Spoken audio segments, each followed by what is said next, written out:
Thank you very much. Thank you, thank you, thank you. Thank you all for inviting me to be here today. I hope that today we can get a lot of stuff done. I know in settings like this, when it's a smaller group, sometimes there's more discussions, which kind of triggers a longer day, but we're gonna try to move at a good pace. Just real quick, my name is Juan Cruz, been practicing law for 27 years.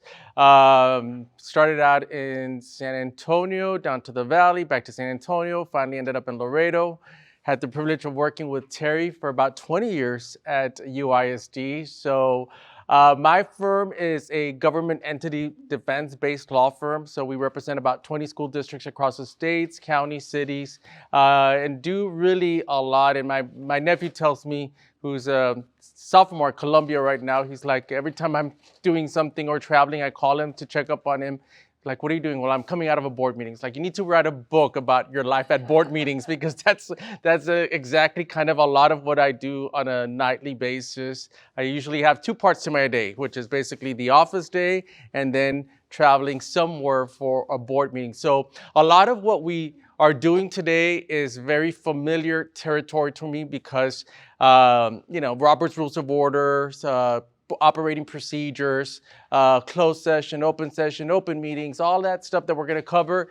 I'm glad that you are trying to really do a good job of adhering to Open Meetings Act and all of these other things. We're going to talk about some of those issues today.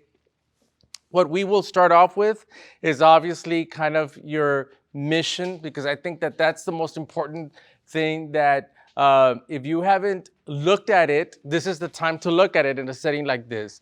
I'm not going to work with your mission statement. That's not my role. That's your role. You read your mission statement here today, and it's a very simple statement. And it's basically, is that something that you want to stick with? Because if you think, well, we're missing a word or we're missing something, this is the time to say, let's update it. And then maybe you put it as an agenda item for your board meeting in the future. So real simply, you're a nonprofit board.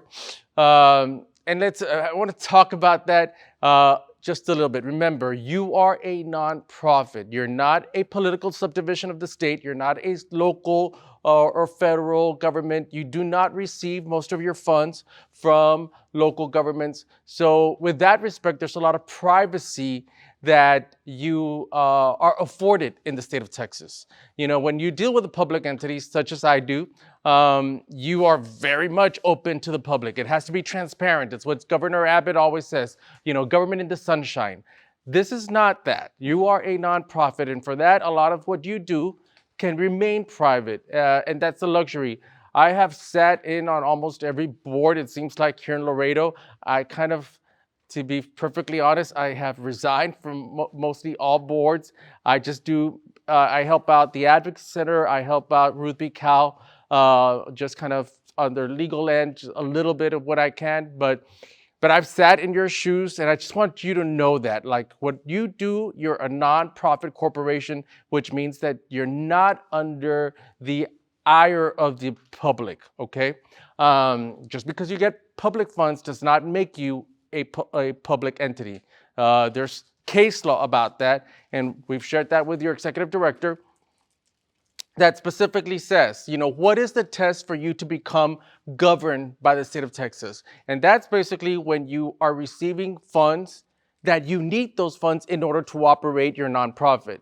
You're not there. Thankfully, you all have a lot of very good fundraising, private money that comes in, and what you're getting from the government, is really a fraction of your overall budget.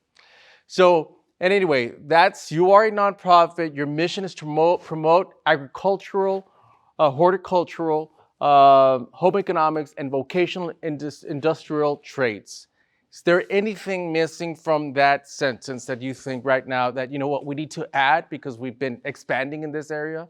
I'm not sure when was the last time you all visited this statement.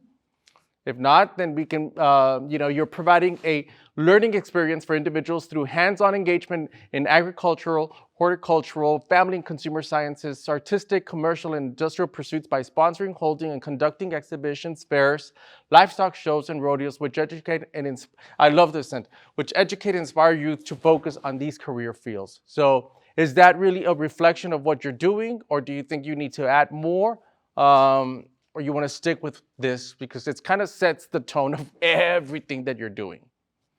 Is that pretty much good for you? Yeah? Okay. Well, then we'll stick with that. All right, let's go over real quickly bylaws basics.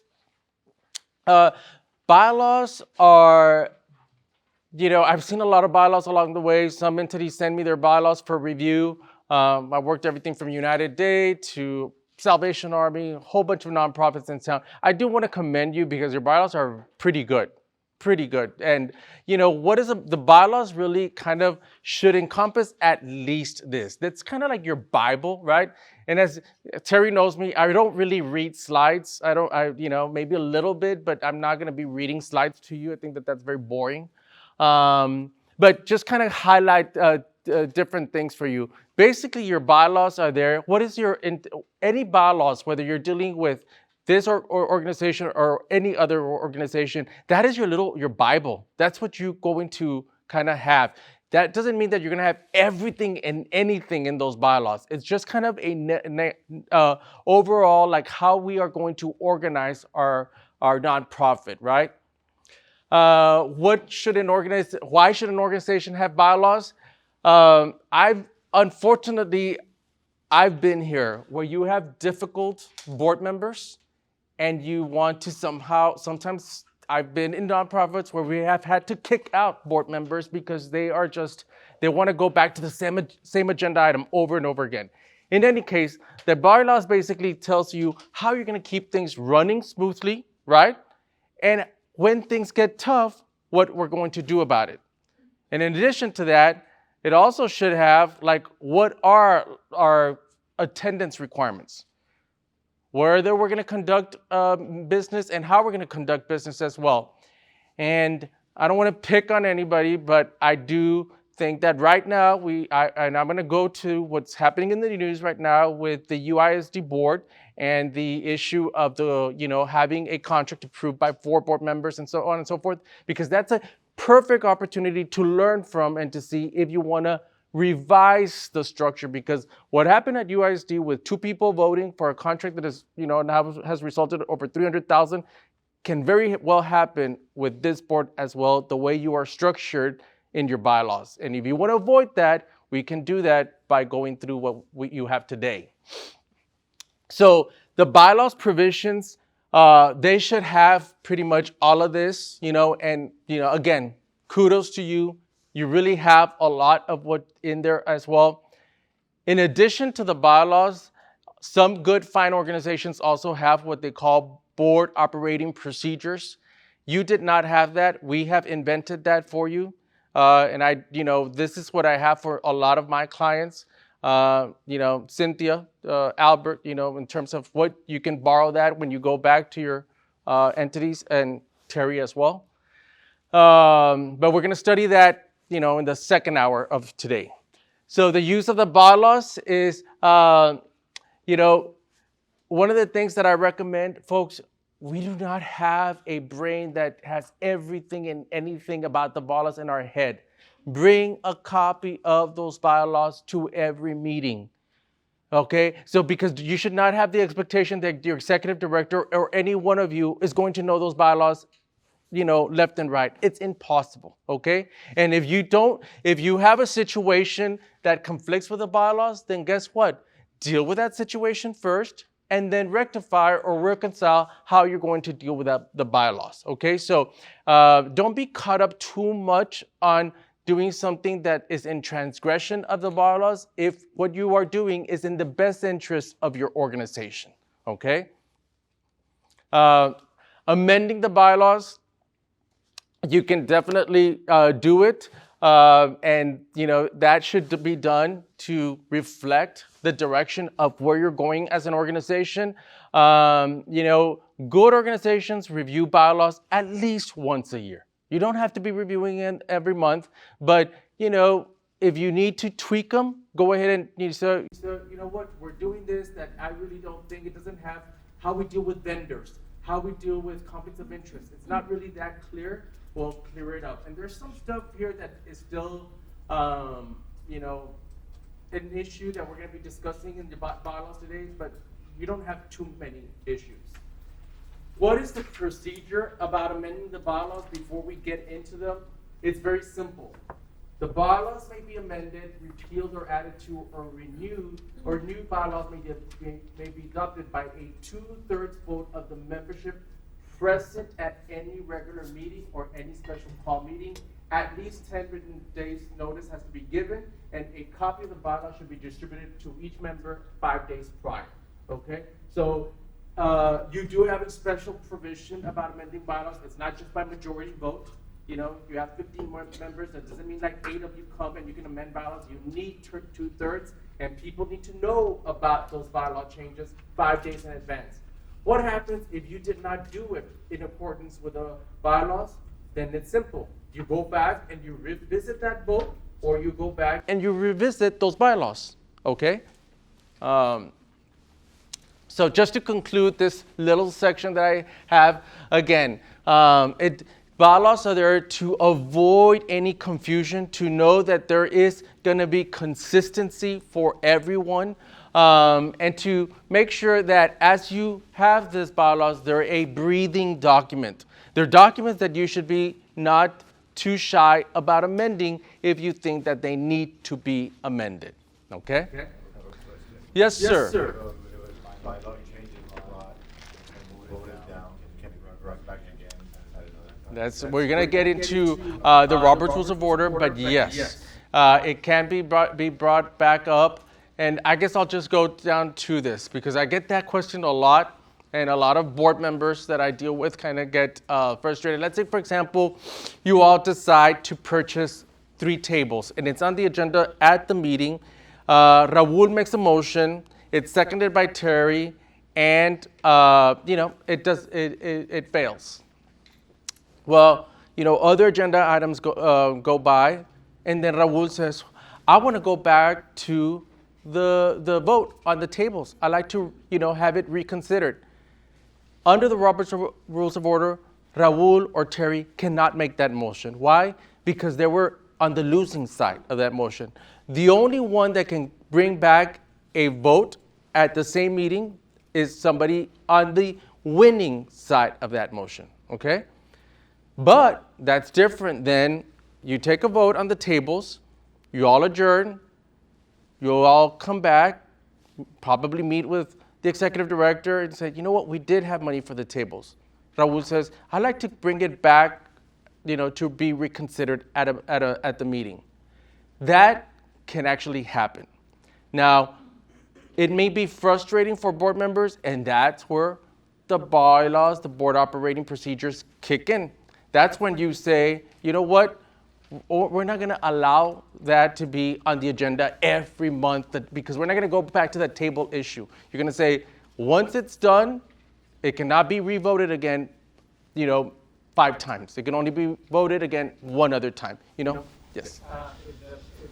Can a board member that wasn't present at the meeting bring it back? Yes. Unless you state otherwise in your operating procedures or your bylaws, which is why you're here today. Okay? Mm-hmm. So I guess my question was more on the bylaw changes. Like if we want to present change a bylaw and it doesn't pass, can we bring that back at it?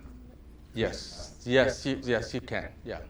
But whether or not you're going to be allowed to be bringing that bylaw, let's say, I want to bring it back in October, November, December, then at that point it becomes frustrating to the other board members. Like, why are we doing that over and over again? That's where you have to put structure in either your bylaws or your board operating procedures to say, once it fails, it can only be brought back X times. Okay? I have one more question. Mm-hmm. If a board member was part of a meeting and then they just, halfway through the meeting they have to leave, they leave, can that board member bring up that something that passed back?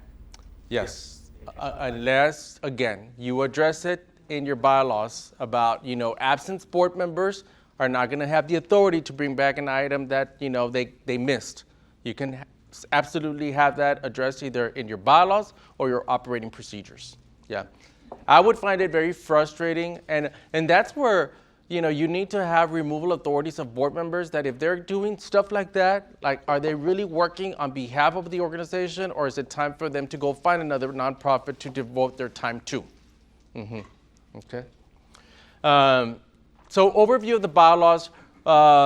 This is something that I think that is your own. You do have this new provision that says a member who's not in good standing is somebody that fails to complete their volunteer hours and or fundraisers are not eligible for voting. So that's effective May 1st. So these are your members. This is what you want them to have, which is 5 hours.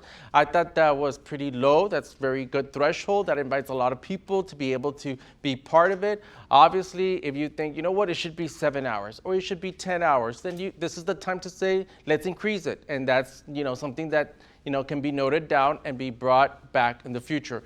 But if you're okay with this in terms of their participation and their 1 year membership, then you leave it as is. Okay, so no problem here? The only reason, Yeah. Juan, just so you know, the reason we have the 5 hours is because we do have a little bit of trouble for that volunteers. Yeah. The ones that are already members and they're volunteering, of course, they do, 40 plus hours. But we're trying to recruit volunteers, and that's the difficult part. So I think 5 is still good for us. I'm good. I mean, I know I've sat on nonprofits here in San Antonio, and I was at a function in San Antonio on Thursday for a nonprofit. We represent Sunshine Cottage for the Deaf. Wonderful organization based there in Alamo Heights. And talking to the executive director, Albert, there, part of his job description is he has to fundraise $4 million a year. I know. And I'm like, what? He goes, but no, he's pretty high up there. But part of the thing though with him is that he already has the Alamo Heights crowd that gives him big, like at that fundraiser, which is the country sold out event on Thursday night, it was probably I'm sure $1 million was brought in just on one night alone. So that's crazy that you have that. But, that's kind of, 5 hours to me, it's good. And it holds people accountable. Like, you can't just be here and put it on your resume to be part of the, be introduced later as a live member. You got to actually do something. So live members and board of directors position. In order for you to graduate to be, in the board of directors, then you have to be at least here for 1 year, right? And have, a minimum of 10 hours per membership year, and obviously participate in your fundraisers. So that's good enough, or do you want to increase this amount of time and effort? That's pretty. I thought it was pretty decent. 10 hours is good enough. I mean, I'm sure you all devote more than that.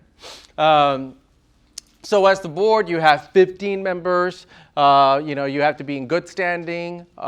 Pretty simple. Is there anything do you have problems with quorums, or are you pretty good at that? Because that's where we've run into issues where I've sat on boards that we've modified this membership to make sure that because people don't show up and stuff like that. But if 15 is good, 15 is good for you. And we usually don't have any issues at quorum. Good. Okay. So your 10 years is basically you have 7 in 2022 and 8 in 2024. Elected for 4-year terms. So good for you. Okay. And then your election is held in May, right? You get your nominations must be received by email on the designated time and place. And you have to receive a majority of the affirmative votes from the total number of members eligible to vote attending the meeting in which there is a quorum. So let's break that down a little bit, right? So, what is a quorum? It's pretty simple, right? Because you have 15, it's going to be your 8. So 8 people show up, right? And you're going to have, somebody nominated. That is going to be good enough to have a quorum. What happens if, 3 people decide to abstain? from the vote, and 3 people vote for a certain person and 2 people against it, then that's going to pass. So you can technically get, on this board with, in this case, the way you have your bylaws written with 3 votes, which again goes back to what I just told you earlier. So this is the time to say, no, we really think that we need like the majority. In order for you to be on this board, you need the majority of the people that are on the board, which is going to be 8, right? Well, so basically what the vote is actually of the membership. It's not of the board. Oh, okay. It's of the membership. So right now, this year, we have 63 members. Mm-hmm. That's the majority, it's, I guess, a two-pronged test. It's what constitutes a quorum at a membership meeting for election, and then it's the majority of the quorum present. Okay. And then for officer elections, in this scenario, you just mentioned, Yeah. that only the board votes for officers. Okay. Well, I mean, and that's something that if you want to keep it like that, be careful with, the quorum issue is what I find troubling because people think, well, we should really be, especially for significant things, maybe purchases over a certain amount of money, there should be quorum of the 15 members, not just those that are present. Okay, and we're going to go over some of those examples right now. So you do have an attendance requirement. This is it pretty much, folks. If you have a director that has 3 consecutive unexcused absences, they pretty much resigned. Or if you have a director that has been 4 unexcused absence in a calendar year, then they're going to be resigned as well. I think that's pretty good. It kind of holds people to be here if you're really interested in the organization. And how do you maybe get excused? You make sure that you email somebody to say, hey, within 24 hours that you're not going to be able to make the meeting. And we're going to talk about excused absences and unexcused absences, but not in the bylaws. It's going to be more in the board operating procedures. I have some ideas on that, okay? So how do you get removed? Removal of the director requires 2/3 vote of the directors at the meeting. So that's a little higher threshold, right? And it's the resignation. You can resign really at any time, and it's really effective when it is tendered in. And that creates, of course, your vacancy on the board. So the board meetings are basically what you have here. Not sure if you're going to change any of this, but it's, the second Tuesday, 6 p.m. You have your annual meetings as well and your special meetings. I do want to talk about this provision about special meetings because it's been an issue at other organizations. It says that 7 board members may call a special call meeting. But it does, and you obviously you send your written notification, your request to the board chair. I have had issues, and this is very common, where the board chair looks at this request and says, okay, the bylaw says that I have to call a special call meeting, but it doesn't say when. So technically, I get it in May, I'll adhere to what they want, but I'm going to sit on it till August. I'm going to sit on it till December. That has been something that I've ran into in other organizations. So you need to talk about this. Do you want to leave it as is? Or do you want to say, no, let's change it so that once it's requested, then it has to be acted upon within 15 days, within 30 days, within 60 days. For some reason, I thought we had a 5-day provision. Not there. Mm-mm. No, the way it's been, we've never had 7 board members request a special meeting. It's always come from the board president. Yeah. But I think the way it was understood, the unwritten understanding of this was the 7 would say, we want to meet on Wednesday of next week. That gives you the 3-day notice. Yeah. Right, but it's not written, so it's like you're saying it leaves that gray area. Yeah. Right, for the president to say, well, you're making the request, I call the meeting, we'll call it, next year. Whenever I want. Does Yeah. the notice come from the 7 board members or from? It says by written petition of 7 board of directors to the board president and board secretary. Mm-hmm. So again, you may never have a problem, but I always say address problems before they arise. Especially some things, let's say, and of course, this is not your current board president, but if you have a board president that is really overstepping and really causing problems for you, and you say, you know what, we need to remove this board president now, you tender your request and nothing happens because, that person controls when the agenda is going to be posted, right? So I ran into a lot of those issues in the past. Just think about it. It's always best to address something when you don't have an issue before you. So do we leave it as is or do? I think we should put a timeline on it. Okay. Is it 10 days, 5 days, 15 days, 30 days? Board president hold back on it, but that doesn't mean it'll never happen. Exactly. So, the idea was to put a clock to 15 days. The 15 days is an average time. 15 I mean, days I is think an most average special time. meetings are gonna be called because it's something that's very important. and urgent. Pressing, something pressing. I would say 10 days, 15 days at the most. What if the notice is directly from the 7 board members? So let's have notice and it's signed by 7 board members. You have to post it immediately? So it'll take 3 days, whenever that Mhm. media, you bypass the president. Just keep in mind that whatever change you all are talking about during this workshop has to be presented to the membership. We have to call a special meeting, we have to provide the notice. It's not gonna happen today or immediately. No, but these are just discussions so that we can prepare and when we're ready to amend the bylaws, we have all these items together as one meeting. So when it's being presented. Yeah. Yeah. So Terry, if you want to note it down, maybe put 15 days and we'll go back to that. And then whenever you have time in the future, you can, It's a pressing issue, I think we need to reduce Yeah. the timeline. Yeah. Because most of the time, when we're gonna vote on something, is because we're gonna spend money. Mhm. And we need something done. Or if the president, what you can also do is, if it's the pressing issue for 7, then you put it in the bylaws that those 7 people request when they want the meeting. That's what I was Leave thinking. it up to the people that have the urgency. If 7 people have an urgency to meet in 4 days, As long as you meet the 3-day rule of I mean, notice, that's- then you put the burden on the 7 that won't override the president. That's Which a we're large- gonna do at the city. You a know, group we're is gonna- large enough to have a meeting. Yeah, that's not the majority. But it's large enough to, hey, All you need is one more. yeah. Yeah. So I think that, again, that's an issue you don't have, and I always say bylaws, operating procedures should be probably for not just this organization, not this particular members, but futures that come after you, So this is new about mandatory training. And that's why we put it in red for you. You must complete an annual in-person training. Director is not available, then they have 5 business days to complete the training.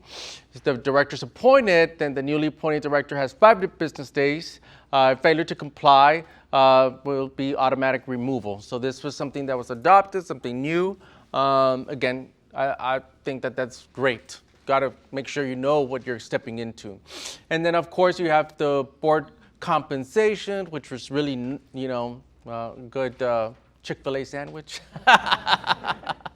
And you have your executive committee, you have secretary president, past president, president-elect, I've seen second vice presidents, I've seen third vice presidents, so it's up to you all, but that's good enough. It's a workable group, right? Then you have your life officers, and this is exactly who you are, and they're elected at the May board meeting. And then the term of office for 1 year, no officer shall serve more than 3 consecutive terms in the same office. So I remember when I was at the Advocacy Center, I think I was there for 10 years as the president until, but obviously if you have a good president, you want to stick by him or her, you can always waive the bylaws if need be. And of course, you have the treasurer that's kind of in charge of the finance committee, and I'm stepping ahead a little bit, but I'll go through those provisions in just a bit. You have your removal and resignations, 45 days written notice to the president. I thought that was a lot, Albert. That was I don't know. It says an officer may resign by giving 45 days written notice to the president. I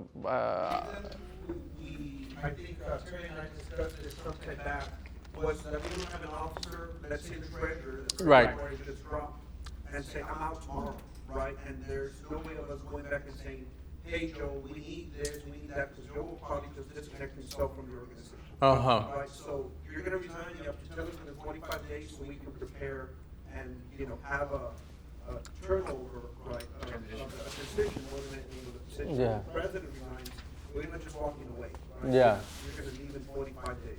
Okay. So we can have that transitional period, maybe it should be 30, maybe it should be 15, but.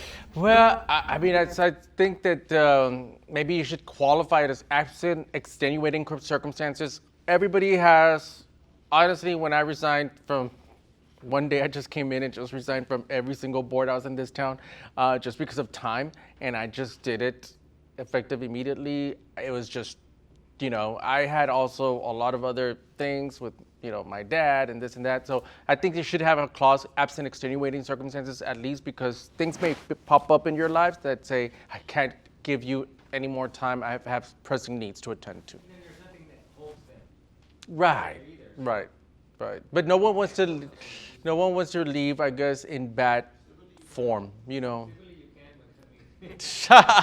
The concern with this is that you can't elect a new treasurer for 45 days. Yeah, right. So it kind of, You'll be a little bit of a gap. Hold them, but you can't choose another. Well, what if the executive committee or the president approves it and they're released earlier than that, so we can do that? that's a good clause to put in there. Yeah. Mm-hmm. Because it can be accepted earlier than 45 days, but if you really need them to be there, then you can hold them to it. Right.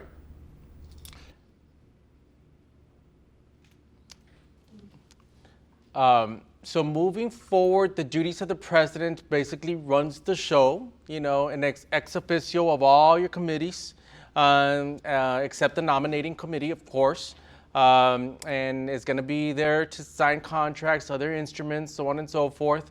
The duties of the president, yes? The nominating committee no longer exists, so we need to correct that. Okay. So that's something that we need to go back to about the board president. Before, they used to have a committee that would interview potential board members and all that. That doesn't happen anymore. So we need to correct that. Okay. Am I correct? Yes, correct. Okay. Well, we'll go back to that. The president-elect, basically when the president's not there, then, he or she steps in and make sure. I like the fact that you do have that president-elect, like you're receiving committee reports, because you're going to be the next one in line, so you should be supposed to be up to speed on everything going on.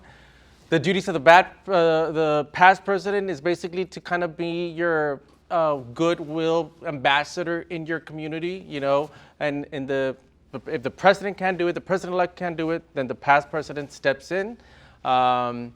Duties of the secretary, pretty much a lot. And I've been there. You got, a lot of the record keeping to do at, your meetings and stuff. One of the most important things I think is your attendance, to keep track of those attendance. And if people are missing, to just call it out so that, people understand like this person needs to be removed or send a letter or something to that effect. And the treasurer is also super important. Make sure that the finances on top. And I don't want to scare you off this board, but I did represent a nonprofit once where Albert, and actually what ended up happening with that nonprofit is they're no longer, they went under. They owed a whole bunch of taxes to the federal government. And the way the law is, the tax situation, then the executive director was personally responsible for it. And he had to basically, I think it probably took him like close to 5-6 years, and it was like hundreds of thousands of dollars. I don't sign the tax return, do I? Am I still liable? Yeah. I think the treasurer should be on site. Yes, you are. That's why it's very important. That money, you need to keep on top of it, because the IRS is going to come looking for the director and the board members. I mean, I always have been in nonprofits, but I'm always the one that is always like, okay, finance is important. And if I see that there's problem, then I don't really am going to continue, or what's the wrap-up plan for this organization? Because I personally have been involved in helping out a nonprofit in that situation where we kind of had to wrap it up because they just, were operating, obviously, expenses way too high, and the income did not come in. So it's important that you have these budget reports and review them. And I'm not saying, a lot of what also frustrates me sometimes about nonprofits, and some that I deal with in board meetings as well, that everything that they do at a finance meeting, committee meeting, or a personnel committee meeting is end up again at the regular meeting. That's really duplicitous of your time, and it's almost an insult to the people in the finance committee that you don't really trust what they're doing. Should be like, moving on and be more efficient with your time. Raul, you were going to say something? Well, no, see now, I wanted to explain. We were involved in a bingo, and at that one time, that was the only one that was taken on taxes. We did that bingo because of COVID basically closed down. So that does not exist anymore. Up to last year. Personal payroll taxes. Personal payroll taxes. Yes, extracted every time we get paid. But we do follow on 990, so Yes. we are subject to penalties. That's where the situation. That's the situation happened was personnel. Non-for-profit, and then there's a 990T, which is the one for the bingo. So there's two different returns that need to be filed because there's two different sources that need to be filed. There's one that's taxable and one that's non-taxable. But everything else gets, paid. Through EFTPS. And by the way, I used to be a treasurer. And so. Cynthia. Juan, just to. Cynthia. Juan, do you recommend that, we have different committees, and they all meet, individually, and they discuss it, especially when the fair is coming up and all. And then we get the reports at the board meeting, and sometimes, like you say, they go into the details, everything. So to me, like you say, you trusted those committees, those committee chairs, with the information. To me, there should just be a very brief report to the committee that yesterday, last week, or whatever, and this is our recommendation to this board to do a. Executive summary, bullet points. Executive summary, bullet points, one pager. Because we wanna know more. Yeah, I think. Board member as a member, when they go to the committee meeting. Yeah. You wanna say, well, I really wanna know what they discussed. Yeah. Because they're just being a summary. I think to me, that makes the board meetings run more fluidly and, more, smooth and stuff, and everybody has to meet. There are questions after the board meeting, they'll say, okay, what else was discussed, and what, you'll talk to this, whatever. You have questions, go to the committee meetings. If you have questions, Send that information. Yeah.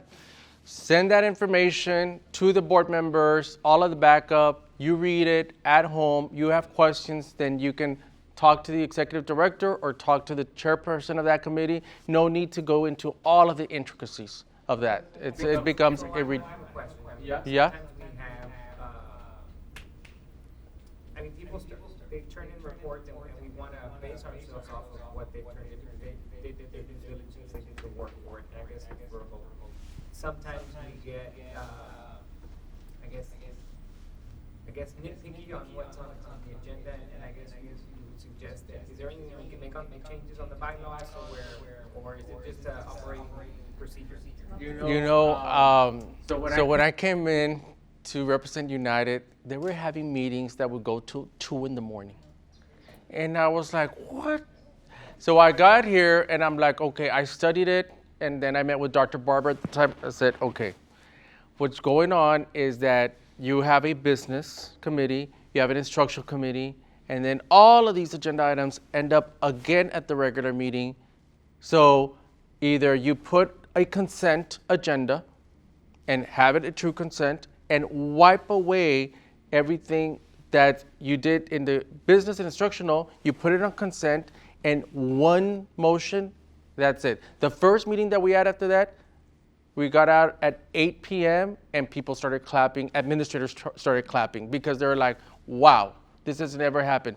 That's really what, the way to short circuit is have consent agenda item. Remember that the Robert's Rules of Order, and I didn't put this in there, but consent agenda items, it could be A through F, and you can pass them. I move to accept the consent agenda item A through F as presented. Second, all those in favor say aye. All those opposed, motion carries.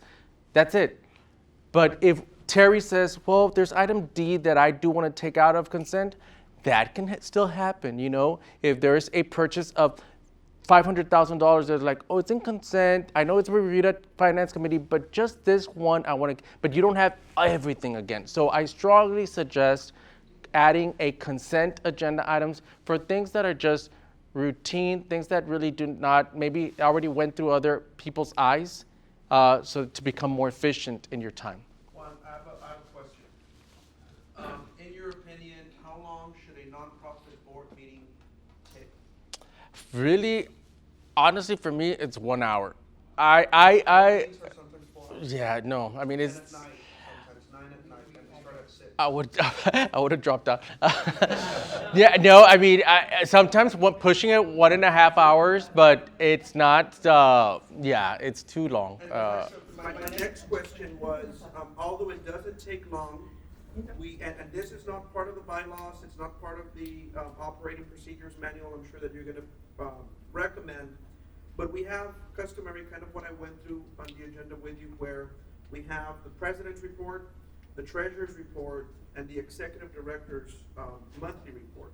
We usually don't take long there, but if there's a finance question, it comes up. Or if there's a question based on what the report I gave, will take longer. Do you suggest that maybe as part of what we call the backup package of the agenda, that maybe the president has something to report, we include it there? Yeah. And the board members read that along with the minutes at home. And if they have a question, they bring it up. If not, it moves forward, as well as the treasurers. We only present balances of accounts. If I have anything new to present to the board, informational, Yeah. then that's the only thing I do with my report. Or do you think it is, fruitful for it to actually be an item on the agenda? Well, what we do at Edgewood is that we go through the agenda, in San Antonio, it's one of our clients, and they have all of the communication, all the reports from HR, finance, superintendent, so on and so forth. They don't even acknowledge it. They pretty just say, they go through the agenda and say, there are reports there for your information. Do I have a motion to adjourn? The only way you will go into any of those reports, because those things have already been emailed to the board members, if a board member raises a question about a particular item that he or she was sent. But I could tell you, Albert, in the last probably couple of years, no board member touches it. If they do, they call the superintendent. So They have will it call me if there. they have a question Yeah, for yeah, finance. yeah. Have it there. Send it to them in advance. But you could just kind of say, there's the reports that have been provided to you. Any board member have any questions on it? Not, motion to adjourn. That may be something we want to change also to expedite the meeting. And then my final, observation is, I've never been part of an organization that actually had checks and balances for committees. And I feel that the provision of the bylaws that talks about the president-elect being the person committee chairs report to, I think provides that balance where you trust the committees because you know that there's an officer that has direct oversight over the committees, right? So if you don't see the president-elect bringing up a question, then the board should trust not only the committee, but the president-elect. The issue we have in my analysis of the organization is that committees do not submit the reports, or committee chairs don't submit the reports. The bylaws, and I think we've had this conversation, where the bylaws say you must submit, if you're a committee chair, your reports to the president-elect. That doesn't happen. So obviously we have that break in communication. And when I say it doesn't happen, I don't mean by everybody, because obviously there's some chairs that do, but there's some chairs that don't, right? So I think that if we emphasize that that has to be followed, it's not the president who has the sole authority of appointing committee chairs and has to step in and say, hey, committee chair X, you're not reporting to the president-elect. You put on notice. If not, you're going to be removed, right? As a committee chair, Right. I think would be the suggestion on how to enforce the actual reports getting to the president-elect. So a new thing also that I've seen, and I was talking to Gene about that video stuff, some organizations that of course, a lot of the entities I represent have board members also that do not get paid.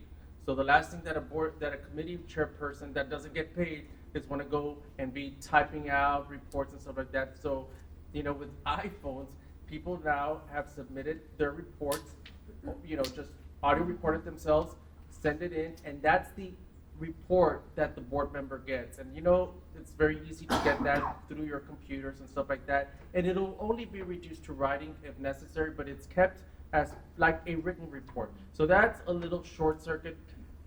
As a committee member, and I've been a committee member at state levels, and I don't want to be doing written reports because I already am doing so many other things. So if it helps out, maybe say, yeah, submit a report, but it could be done orally and just email it over to the staff. Staff pumps it out to the board members. That'll be maybe an easier thing to do. Cynthia? Again, just as an example to your points of what we're trying to make here a better and smooth flowing meetings, we at the college do the same thing. You're appointed to a finance committee, to the, whatever it is committee, and then that committee meets. And so we get a copy of the agenda in case we want to go. And the backup. Submit it. And it says here, the finance committee is going to discuss an appropriation of $100,000. We need to fix the parking lot. We need to blah, blah, blah, blah. And so they have the meeting. So you're notified. You want to go, fine. If you're not, but at the board meeting, the agenda items are there, but the board chair says, I want to make a motion that we approve items A through Z. And if you have a question, like you say, okay, I'd like to pull out item number C because I want further information. I was unable to attend the meeting, or what is this really about, because it's not specific. But you move the meeting, you approve 20 items from each of the committee chairs because we're trusting them, with the information. And the committees are, comprised of other members of the board, 3 or 4 other members, and then staff. But you get the agenda. You go, okay, finance is meeting on Tuesday. The other committee, the student success committee, is meeting on Wednesday at 5:30. You want to go or not? But there's the agenda items. And then they're presented again, but you consent to them. Right. And move on to the larger things that you need to discuss. And one of the things that you'll see in the board operating procedures as well, that after we take a break in about 5 minutes, we're going to talk about also, as a board member, when you receive information, you got to read it.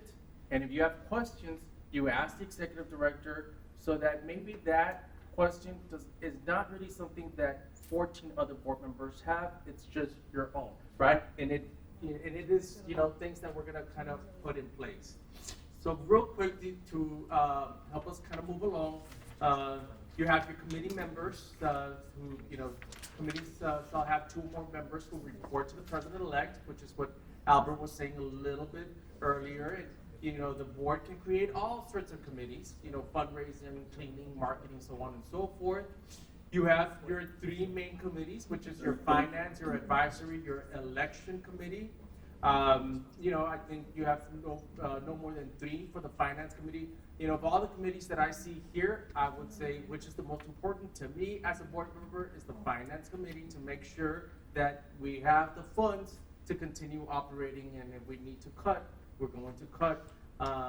So these are your committees. If you have any other standing committees besides this, then you need to let us know so that we can add it. Your executive director is the one that manages, at the end of the day, the day-to-day operations of your organization. Board members should not be involved in the minutia of, the tables, the pens, the paper, stuff like that. That's really day-to-day. As a board member, you're governed and overseeing the management of the center. And governed and overseeing are defined by the dictionary, right? It's not, and it's very different in terms of who is the manager of the organization.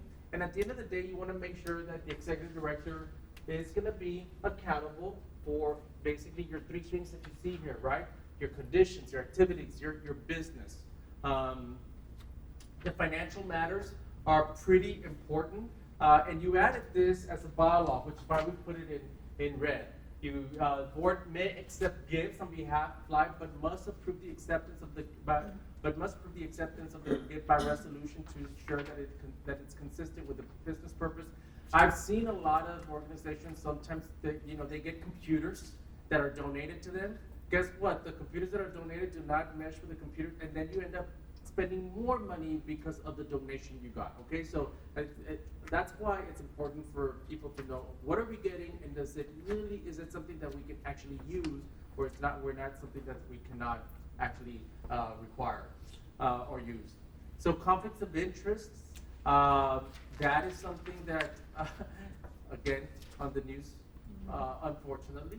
But it basically talks about, if you have family members and stuff on the board, that's not going to be allowed because we don't want, basically mom, dad, sister, brother on the board of directors to avoid what you have here at the very last block voting, right? And what I did for you is basically something that I took out from one of my clients is sometimes if people say, well, what's third degree consequentity? What's, well, that's better for you to see it. And, cousin, second cousin, and there you see, Albert said that you can take that back to your organizations. So contracts involving board members, this is what's happening in the news, right? And you basically say, as a board member, Terry can have a contract with Life, but she needs to abstain from voting and basically, disclose that. So kind of the same thing that we have for governing bodies is what we have here for you today. So we are going to hit the break right now. It's 10 a.m. and we're going to take a 10-minute break and then we'll come back. All right? I'll let Raul kind of read this because this is straight out of your board code of ethics. You want to read it for the group? Yes. I will faithfully abide by the articles of incorporation, bylaws, Robert's Rules of Order, and policies of life. I will exercise reasonable care, good faith, and due diligence in organizational affairs. I will fully disclose at the earliest opportunity any information that may result in a perceived or factual conflict of interest. I will fully disclose at the earliest opportunity information or facts that would have significance in board decision making. I will remain accountable for prudent fiscal management to association members, the board, and nonprofit sector, and where applicable, to government and funding bodies. What does that mean to you? Anything in particular that stands out?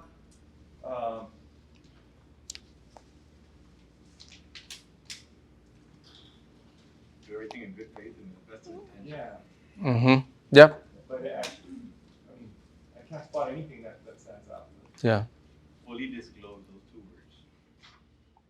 Yeah, that you're here as a board member sitting in the best interest of the organization. And like that, you're going to be held accountable to make sure that your decision making and the way you act, either on the board table or away from the board table, does it really, is it in good faith? Are you accountable really to the mission of the life? The mission that you say doesn't, you're good with that mission statement. So that's what you're here for, right? Ms. Findlay, you want to go over the second one? Can you read that to the group? Professional excellence. Mm-hmm. I will maintain a professional level of courtesy, respect, and objectivity in all the regular international fair exposition activities, and respect the rights of all life members, students, parents, employees, and members of the community. I will strive to uphold these practices and assist other life members of the board in upholding the highest standards of conduct. I will be accountable for interest of our students that participate in any life activity for the interests. I will not use my position to influence or my authority over students and minors to make personal demands upon students unrelated to the purposes of life activities. I will not use any form of electronic communication, social media, text, Facebook, Instagram, Messenger, or videotape minors to the life of the participant. It is not within the scope of my duties. Overall, what did you get out of that one? Good moral conduct. Mm-hmm. Absolutely. Anybody else? It's very geared towards, what you do here is in the best interest of your, what is your main mission, your main clientele? It seems to be, the way I read it, students oriented, right? That the people, the young people in our community, that's your mission in this, in terms of what your excellence, your professional excellence is about. You want to read the next one about personal gain? I will exercise the power invested in me by life for the good of all members of the Laredo International Fair Exposition organization, rather than for my personal benefit or that of the nonprofit I represent. So, in other words, what do you? Don't Don't pick the judge. I would personally benefit from getting it with my family. Yeah. Exactly. And sometimes I do find people get on boards not just to serve the purpose of the organization, but more to serve themselves. And that's a big no-no. Yeah. Exactly. Terry, the next one? Confidential information. I will respect the confidentiality of sensitive information obtained through board service. Mm-hmm. Pretty much it's whatever is discussed should be confidential and should not be shared with anyone that does not have a legitimate reason to know. Right. Especially when you talk about closed session, it's not open session, it's closed. So closed, it's very tempting to go back and share things with an uncle, aunt, spouse, or whatever. Just refrain from that, because once you tell somebody, you know the way the Laredo Cheeseman Patrol is. It goes all over the place, okay? So make sure that you adhere to this ethics in terms of confidential information should stay confidential for a reason. How does a board put that into play? I mean, Mm-hmm. is there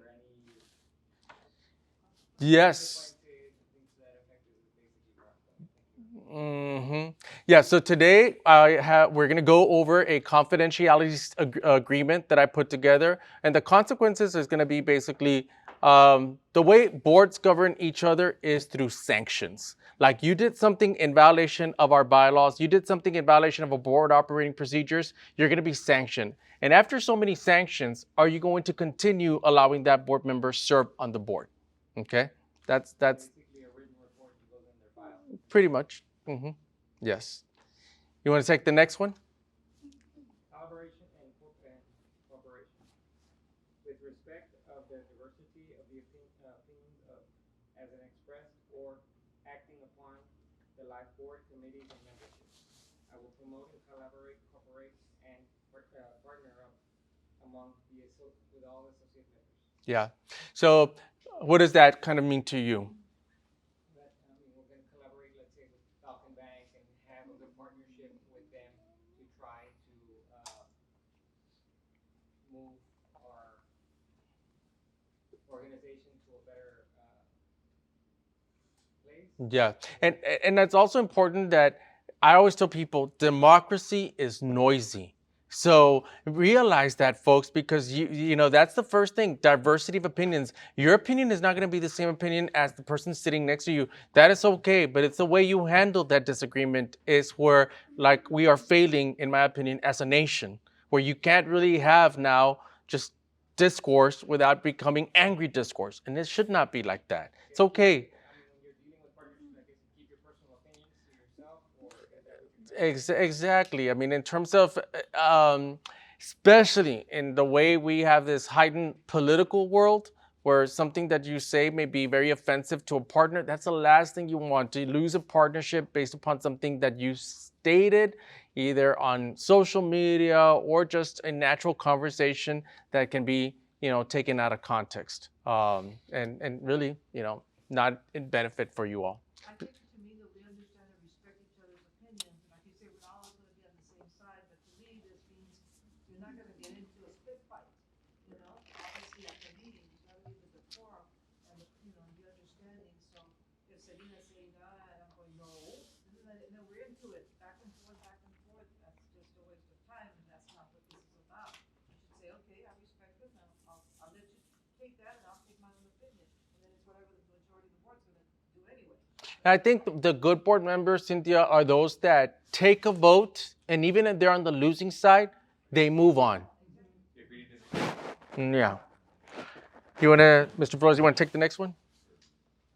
I will report gross mismanagement, significant waste of funds, abuse of authority, threats to safety, violations of our ethics guidelines, rules, regulations, policies, and procedures, or other conduct that damages our integrity or reputation. I will report suspected violations of this policy to the executive committee. All reports of possible violations of this policy shall be promptly and fully investigated by the executive committee. So, what does this mean to you? Basically, I guess, if any of us see something that it's not right and it's not in the best interest of our organization, or it's not something that they're, mismanaging something, we have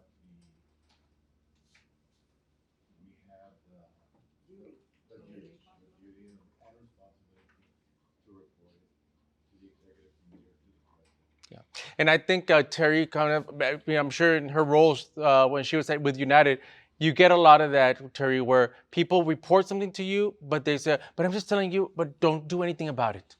I don't want to stir up a mess. And then my duty is, I'm sorry, No. you told me, I'm moving forward. So you got to not just disclose it, but realize that your disclosure, if you're saying that somebody, improperly took something, And I have the duty to now. then yes, you have to look into it, investigate. So parliamentary procedure, right off the bat, all I want to say, folks, is this is not law. Okay, so we get caught up in a lot of issues here about what is legal and what is illegal, and parliamentary procedure, Robert's Rules of Order, can be a little bit tricky. So I'm going to go over this in a very broad stroke and really fast for you, because I don't want you to be caught up to say, if we didn't do this right, then we have to go back and we just, violated the law. No, you didn't. And I get that from board members and all sorts of places. So parliamentary procedures, Robert's Rules of Order, interchangeably called basically a way for you to conduct the meeting in an organized fashion, okay? And you have a lot the reason why parliamentary procedure is important is because it's to respect the rights of the minority. So the minority also has a voice within your meeting as well. And everybody is going to talk, but in an organized fashion, right? It's a proper flow of ideas, and it's going to structure your agendas as well. So let's go over some of the basic principles that you have. And the first one that I want to talk to you about is the quorum. The quorum is something I touched upon. It's very important that you recognize that without a quorum, you can't really do much, right? So, and the person that's going to be conducting the vote is going to be the chair. So the order of the business is going to be that's order of business is a fancy term for the word agenda, okay? That's basically under the Robert's Rules of Order. This is what your agenda usually looks like for any government body or any nonprofit. That you got from the very beginning, you call the order, you establish your quorum, and you go down all the way to your adjournment of the meeting.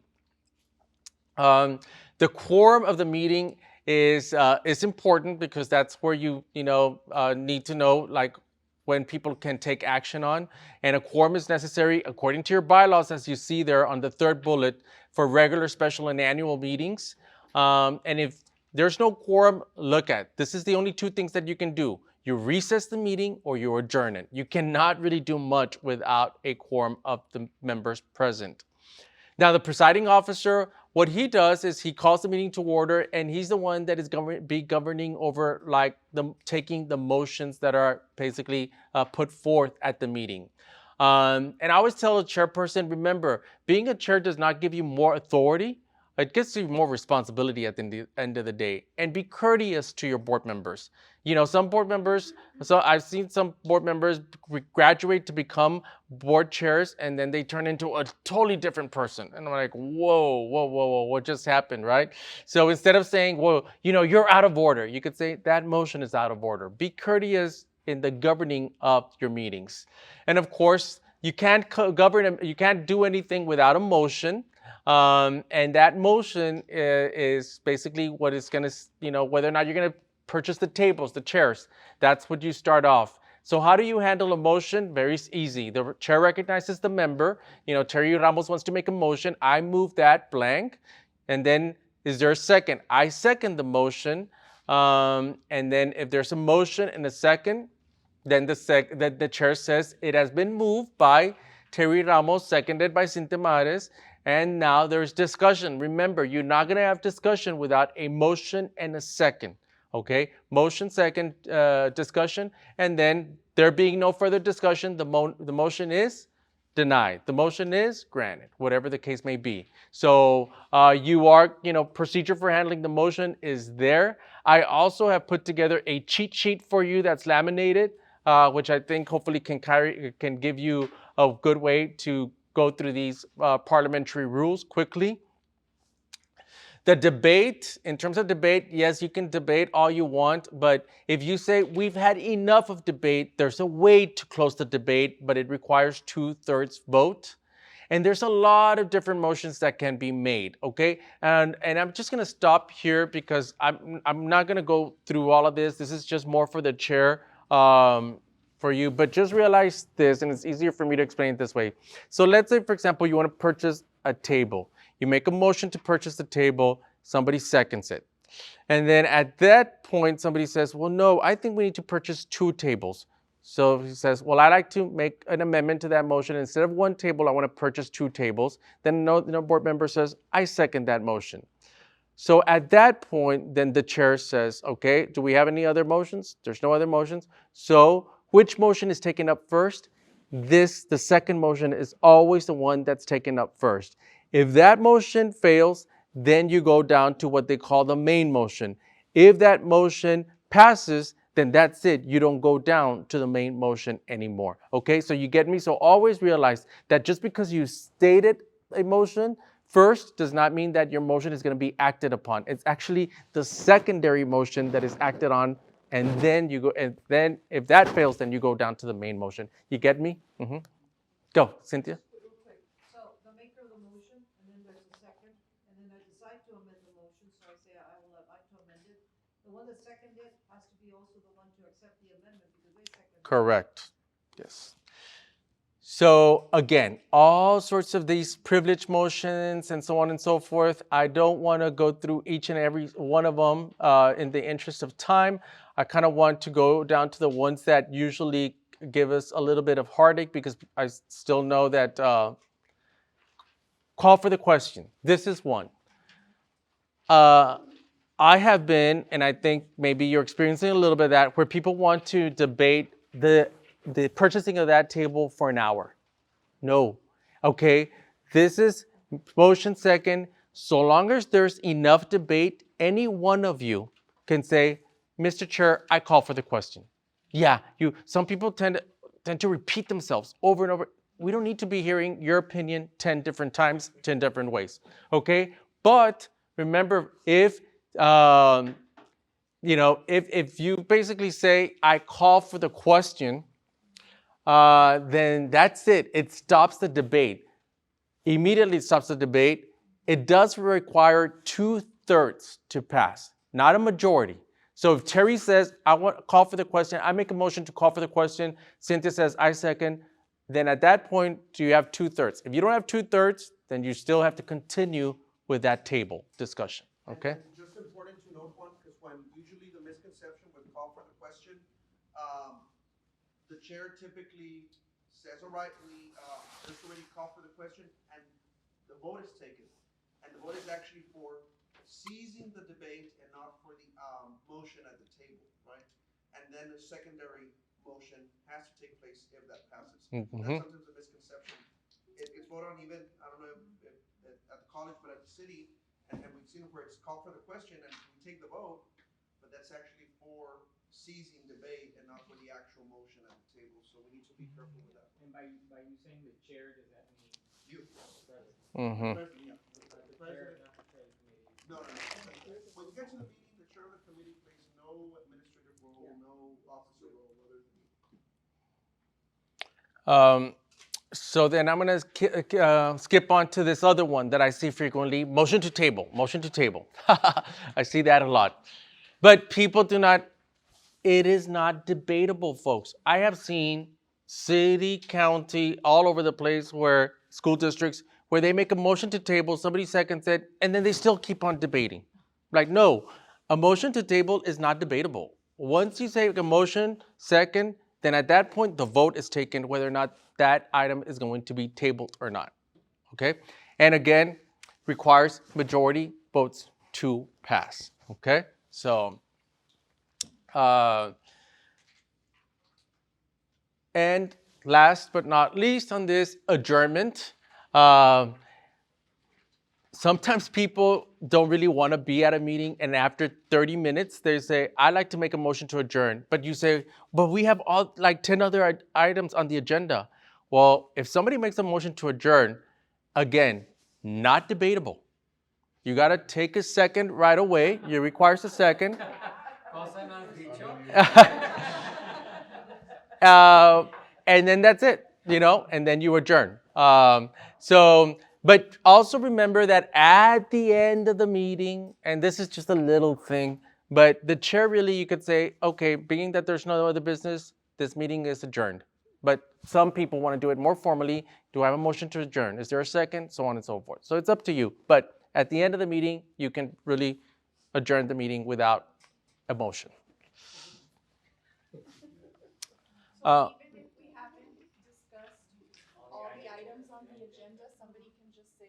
Yeah, but it requires majority to pass. Still requires a vote. Yeah, yeah. So moving forward, the minutes, important, all the other things. So it takes 2/3 to stop discussion, Mhm. but just the majority can the whole meeting. Yes. And stop. Yeah. Yeah. Yeah. So minutes, I get a lot of issues with minutes because, again, folks, if somebody's doing the minutes, be kind to him or her if it's not perfect, okay? Because some people get very testy when I was not here. Why did you put my name? And no, I mean, you could revise the minutes or make sure they're reflected in what was proper. But it is really what is done. It's not a verbatim transcript of your meeting, okay? That's really what the minutes should reflect.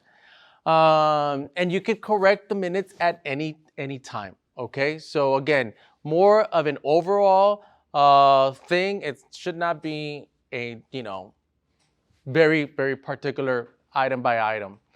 These are just to kind of finish wrapping up. Common mistakes that we see, asking for additions, deletions, or corrections on minutes. Unless so moved to make a motion, use I move that. Approving the treasurer's report, well, not really needed, but you can if you want to. Reporting too much information on meetings, and using old business on agenda instead of unfinished business. Yeah. Juan, can you explain to us the difference between deferring and tabling, an item, or is that not used anymore? You say, I want a table, but table means it's gonna go into infinity and nobody's gonna bring it back until somebody brings it back. Exactly. You say, I wanna defer to the next meeting. Yeah. That means you gotta bring it back, specifically. Every time that I kind of jump in when I'm at a meeting, I never say I recommend to table. No, I would say I move to postpone, I move to defer to the next meeting. Tabling is a whole other thing. Then you have to lift it from the table if you want to be in accordance with a board, Robert's Rules of Order. It's a little too technical for me.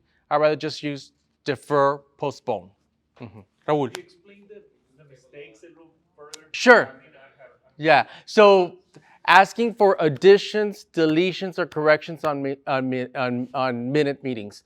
You don't have to say I think that this meeting, we need additions, deletions. Like a correction covers everything. And I think a correction is a softer way to say they're wrong.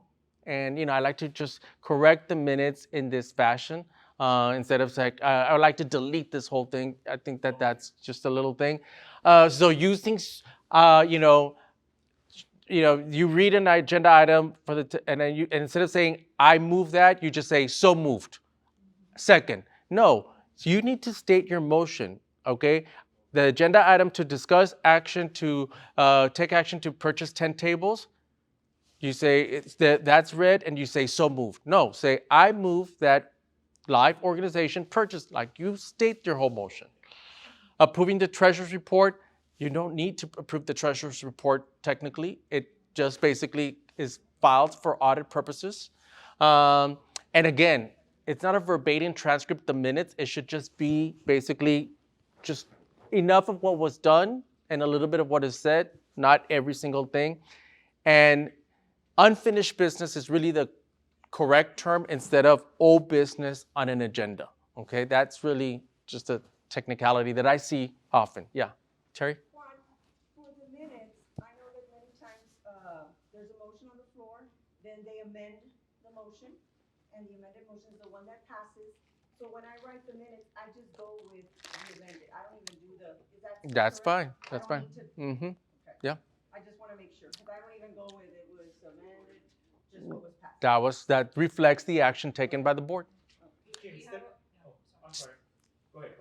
No, we have our agenda, college, where it's just the item, and then over here it just says, let's say, approve, the item was to, do the parking lot in the South Campus. So then it was just motion made by Cynthia Mata, seconded by Selena, to approve the purchase or the paving project, and that's all. That's all it goes. Because you have a record, because it's been videotaped, and anybody wants to challenge it or whatever, there's a video. But ours are not videotaped.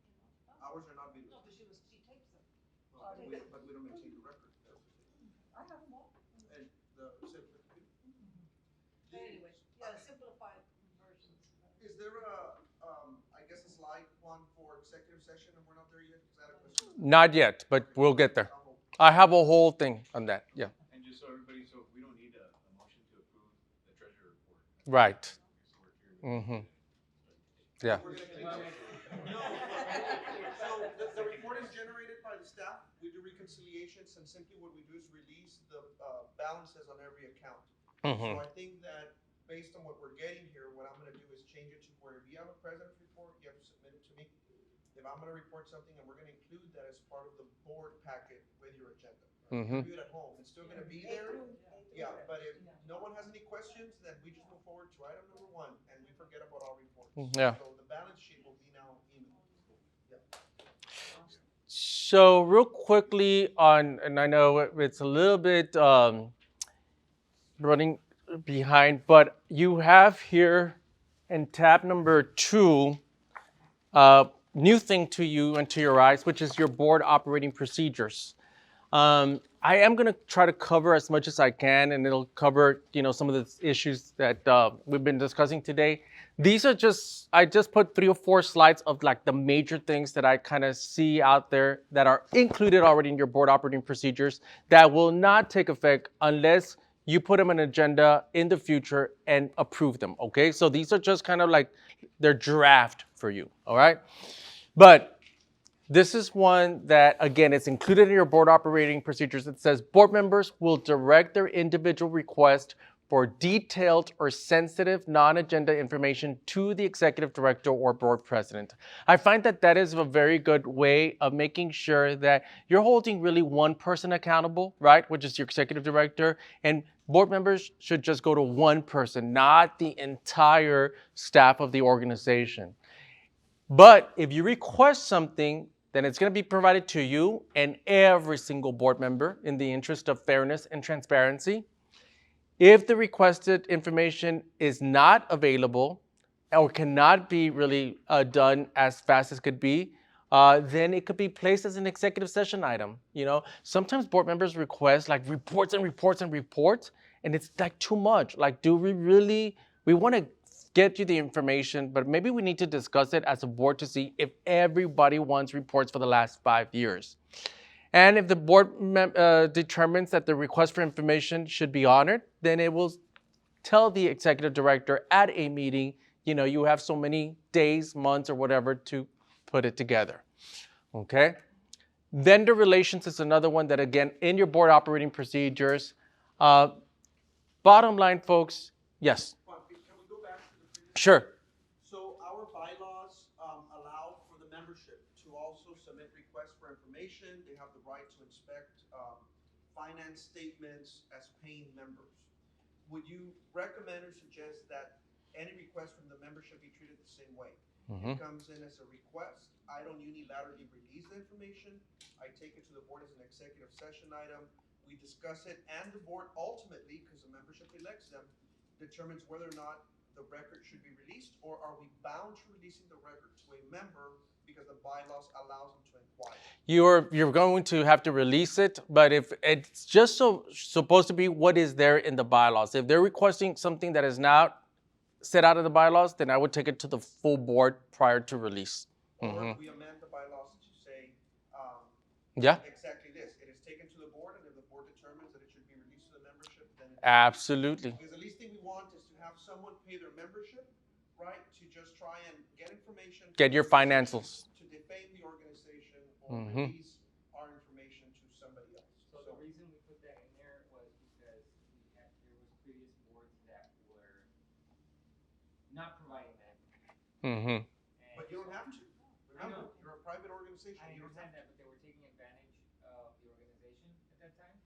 And so we wanted to be very transparent and we're not hiding anything. Mhm. What we're doing. But what happens if you get one of those old board members, pay their membership, and want to do exactly what you mentioned, and wants to get your finances, wants to inquire about ethics complaints, wants to Mhm. inquire about grievances at the fair, they can do whatever they want with that information once you release it to them. And that is where the organization is put in jeopardy. I thought it was only finance information. Even if Or it's about- finance. Even if it's finance, you have that one person who wants to hurt the organization, right? What do you do at that point is what I'm bringing forward, right? And right now, we're required to releasing everything, right? I mean, look, right now, you have, because I guess, I'll use myself as an example, right? You have certain watchdog groups talking about, oh, he's making X amount of dollars as the executive director, which wasn't true, right? But now you can have anybody come in and say, finances, I want everybody's salaries. I want to know if a board member got a reimbursement. I want to know X, Y, and Z. And what I'm saying is that could be misconstrued to damage the image of the organization, right? And although you're never going to control who the chair is or who the board is, but that is why the membership controls who they elect to the board.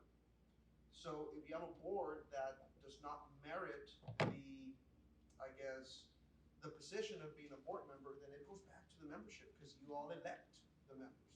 Now it's much more difficult to have a voting right. Before, Mhm. people would come in and say, here's a $3,000 check, I'm buying 100 memberships, and here's the 100 names. Wow. And that's how they would get the board members elected. We've done away with that. That's why now you're required to volunteer. You're required to work in order to vote people in.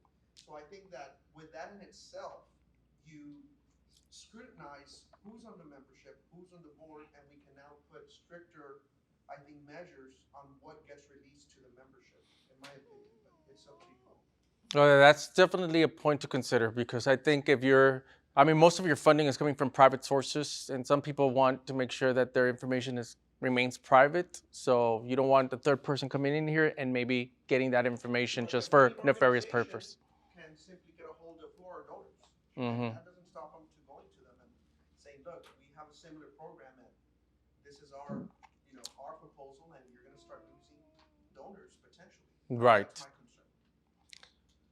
So that's something to bring up. Just real quick on vendor relations. Again, if there's any type of bid proposal out there, then you need to make sure that you're not, in cahoots with the vendor or been talking to the vendor about that. If somebody brings you a complaint about something going on at Life, then obviously refer that citizen over to the executive director for handling. And at the end of the day, the executive director is going to review the information, examine it, and bring you a report to see whether or not there was any truth to that complaint about fraud or harassment or whatever the case may be. You're courteous to everybody, but don't get involved in the minutia of it. They bring you a complaint saying, I need to report it to executive director, and then they'll be coming back to see if there's any credence to this particular allegation. And same with an employee. If an employee brings you a complaint as a board member, courteous, receive it, refer it to executive director, and it goes back to the executive director, will inform the board member of, well, this is really what was going on with the complaint that you received. It just establishes a good chain of command. And the role of the board and the authority of the board. So basically, and I keep on repeating this, your status as a board member really is here at a meeting where you are in convening, where you take action as a board. No board member has any authority over the staff, over equipment, over personnel, except as the board dictates, right? Board members should address or direct employees regarding performance duties. Really, it's going to be to the executive director, right? The board president presides the meeting, vice president, individual board members. If somebody questions you about something that's going on at Life, you can't speak on behalf of the board unless you've been authorized to speak on behalf of the board. You need board authorization. And in terms of discussing, kind of like what's going on at life, again, that's not something that is allowed unless you've been, authorized to do so.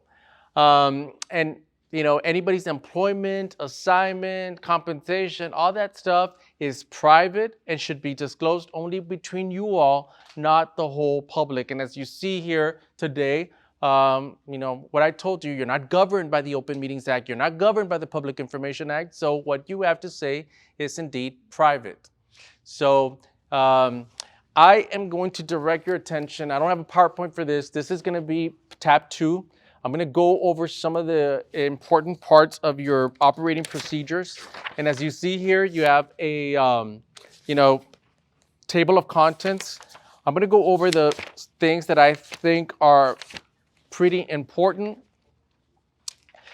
The first one is on page 1 is about the board meeting agendas and board meetings. And I want to direct your attention to, it's page 1, it's there at the bottom. Yeah, page 1, you can flip up a little bit, yeah. So tab 2, subsection 2 talks about any voting member may request that a subject be included on an agenda for a meeting. That request shall be forwarded to the board president and executive director at least 7 calendar days prior to the regular meeting. So if you want an agenda item, it is okay. But, agenda items sometimes do require time and effort on behalf of the staff to put that information together. That's why we're saying give it at least 7 days before. If you give it 3 days in advance, then it's probably not going to make the agenda, especially if you want reports and so on and so forth, okay? So that's important. Subsection 6, it says the executive director, he's going to give you the backup information to that agenda item 3 calendar days prior to the meeting so that you have enough time to look it over and see if this is something that is in agreement with you. And then I think we talked about consent agenda on subsection 9. It talks about the items that can be put as part of the consent agenda items as well. So moving forward on page 2,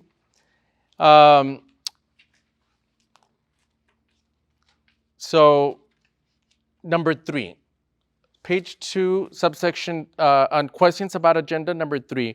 Requests for additional materials relating to regular board meeting agenda items shall be made at least 1 business days, but not less than 8 hours prior to the beginning of the meeting. In other words, look at what you have, read it, and if you have any other questions or more information that you want, you can do so, but do it at least 1 business day prior to the meeting, okay?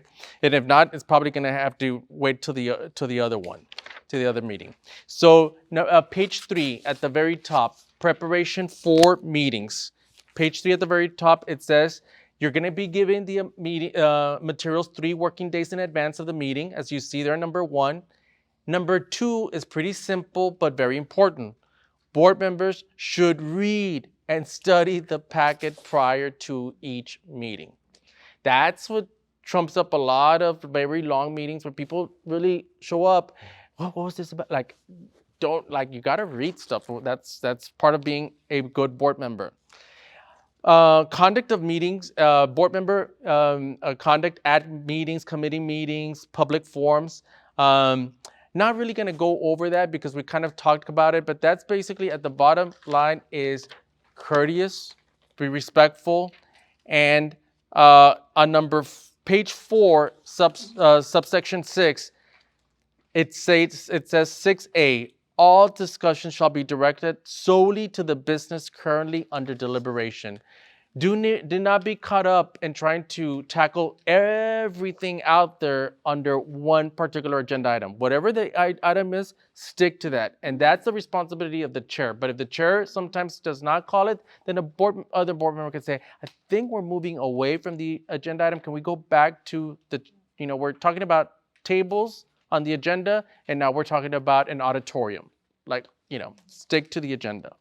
So, And that could be addressed at the point of order one? Absolutely, just as a point of order. So on page 5, member decorum and social media policy. I want to direct your attention to number 2. As community figures, board members shall be held to the same professional and ethical standards that apply to board meetings and public forums in their personal use of social media. If you're going to be out there vaping, if you're going to be out there drinking, if you're, all of these things, definitely you have the right to do whatever you want on your own time. Just realize that if you do something that is negative against a vendor or against a family, then they're going to use that information, those pictures, for a nefarious purpose. And we really don't want that. So that's why, this is something new that we put into our board operating procedures for our clients, because we had to. Because we had a lot of people sometimes like almost posing nude and being public officials out there. And you're like, wait a minute, that's not really what we want.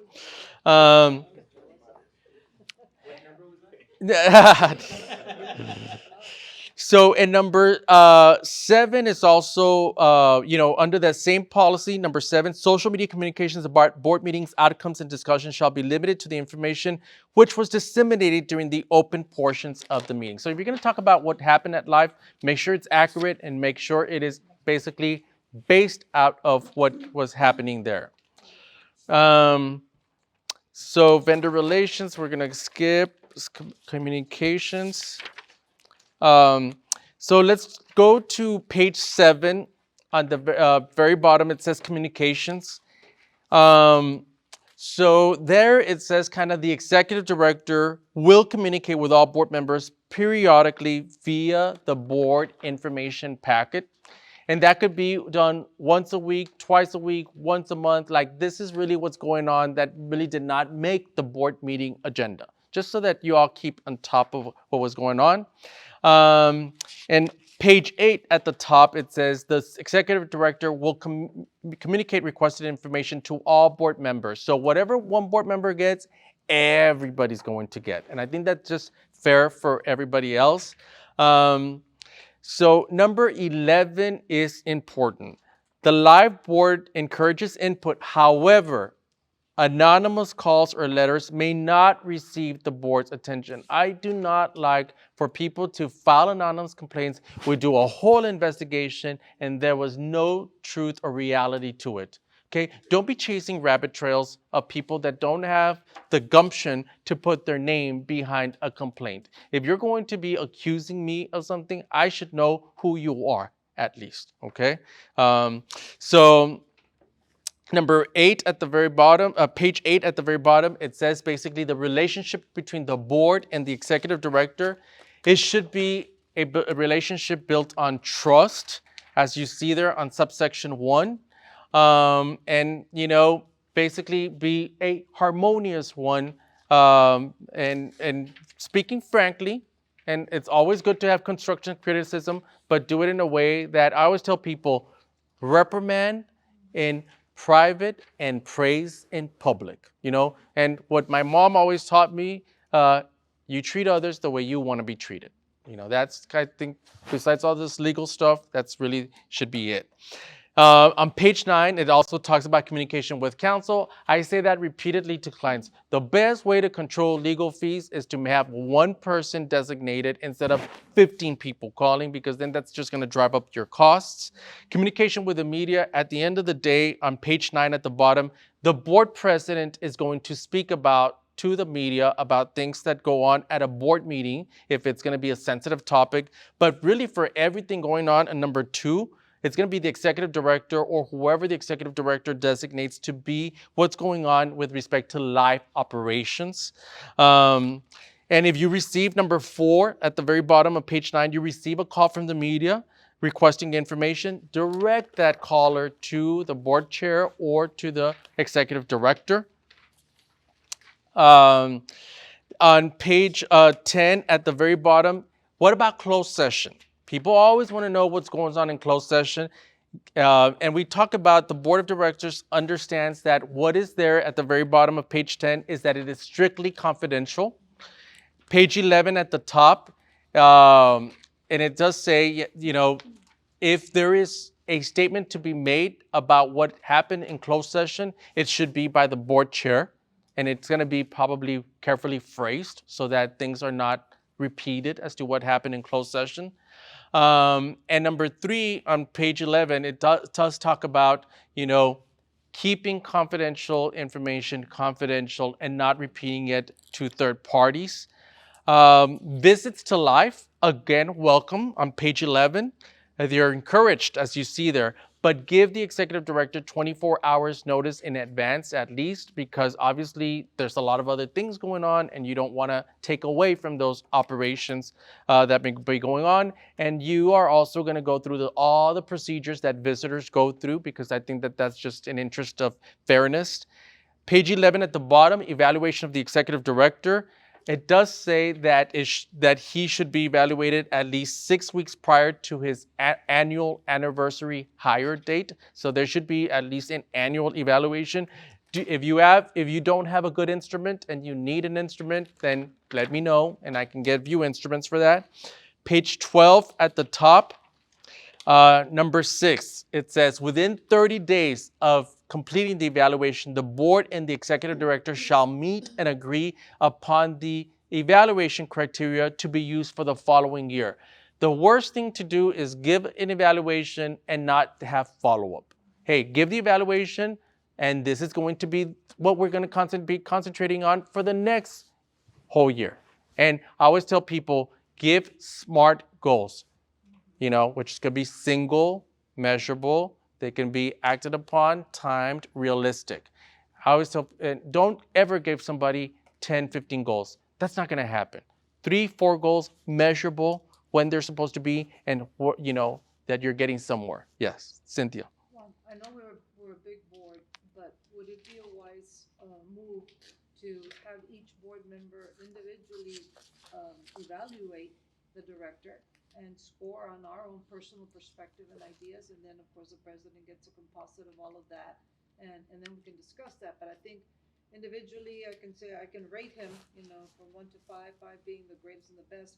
But then there's also a section for what do I as a board member feel should be his goals, and what do we want him to achieve, as an organization, and what is going to be his role in there. I can say, well, I want him to increase the donations, I want him to improve, this, that, and the other. And, I find that as a useful tool.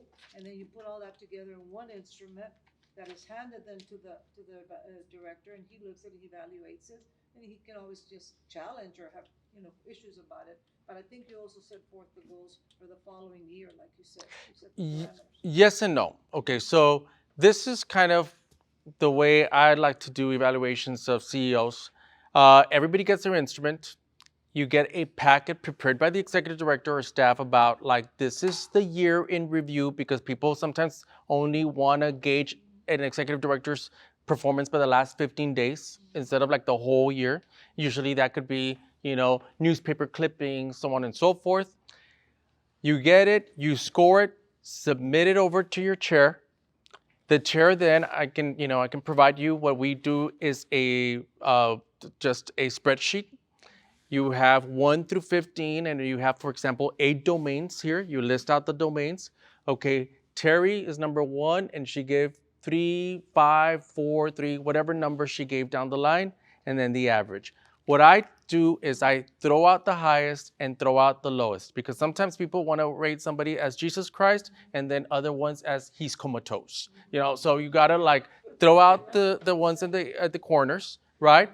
And in terms of the comments, I think it is very unfair to give all of the comments on the summative evaluation to the executive director, because some people are going to have 20 million comments for everything. And what he or she may think may not be reflective of the majority of the board. So the evaluation should be really, whatever comments should be made should be basically that the majority of the board agrees with those comments being the one that the executive director is given.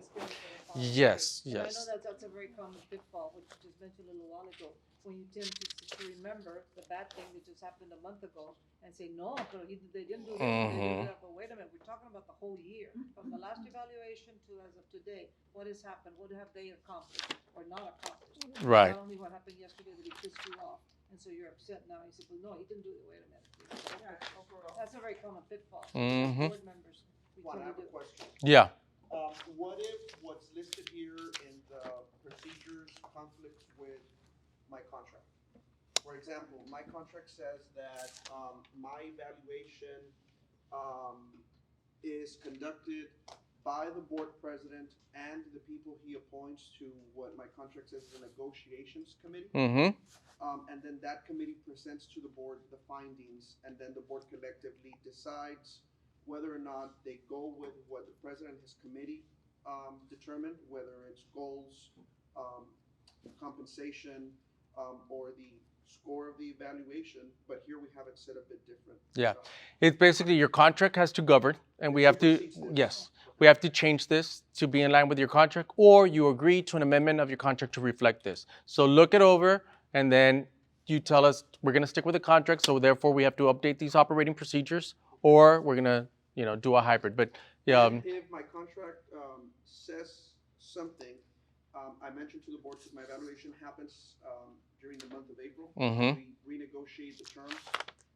Even though the contract says one thing, I inform the board, and correct me if wrong, if both of us agree to amend the contract and take something else into consideration, and it's allowed, Mhm. and it's not just strictly what the contract says. So if I want to propose something added and the board doesn't agree, then it stays with what the contract Oh, agreement yeah. is. But if we both agree, then we can amend it. yeah, Correct. contract has to be offer, acceptance, and consideration, so it has to be, meeting of the minds. So number 13 at the bottom, the role of the board in executive session. The board can only discuss those items listed on the executive session agenda as prescribed by law. 13, page 13 at the very bottom. Okay. It says role of the board in executive closed session. It says that the board can only discuss those items listed on the executive session item agenda as prescribed by law on page 14 at the very top. During executive sessions, the board can deliberate properly posted items but may not take action related to those items. All board action, including voting, must be occur in open session. And then I highlighted and I put it all in caps for you about confidentiality, right? So if you do not like what another one of your board members, how they're behaving, on page 14, there is the procedure. And the procedure is pretty simple. You go talk to that person, first. Then if you can't get anywhere with that person, then you involve the board chair.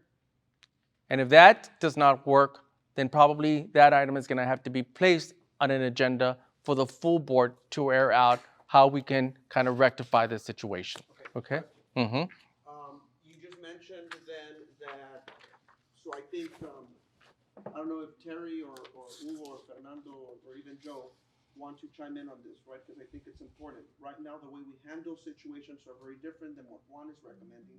So the board knows in its entirety, right? So, what would happen? So right now, if something comes up, it goes through the executive committee, right? We do have an ethics committee that then evaluates the situation. If indeed the executive committee deems it necessary to go to ethics, or the executive committee kills it, and it doesn't get to the entire board to avoid any type of defamation of a board member or anything to that effect. Do we continue that practice, or are we going to shift it to what you're recommending? I do like if you have a problem with me, talk to me first. Maybe it's something that I said via text or an email that really struck you bad, that, you know what, let's talk about it each other. Because sometimes when you start getting into committees and agendas and stuff, it can become a bigger issue. That's what I would recommend. It's up to you, though. That's not. So you bring in the board member the way we're doing it now? Yeah, with the executive or committee? just Cynthia, Terry, His idea is basically. informal resolution. Yeah. They talk about it directly, but then if they can't come into an agreement or solve their issues, then they can come back to the executive Right, committee. but then, I think the way we have this executive committee established. But then listen to what he's recommending. Right. He's saying, then it goes to the board of directors, right? So what I'm saying is, right now, you all send it to the ethics committee, right? And if it can be resolved within the executive board or the ethics committee, it ends there, right? And the only way something gets to the entire board right now structurally is if the ethics is going to recommend removal of a board member. But if not, the problem doesn't get aired before all 15 members, right? To avoid what you just mentioned. So it first gets sent to, let's say, the president, right?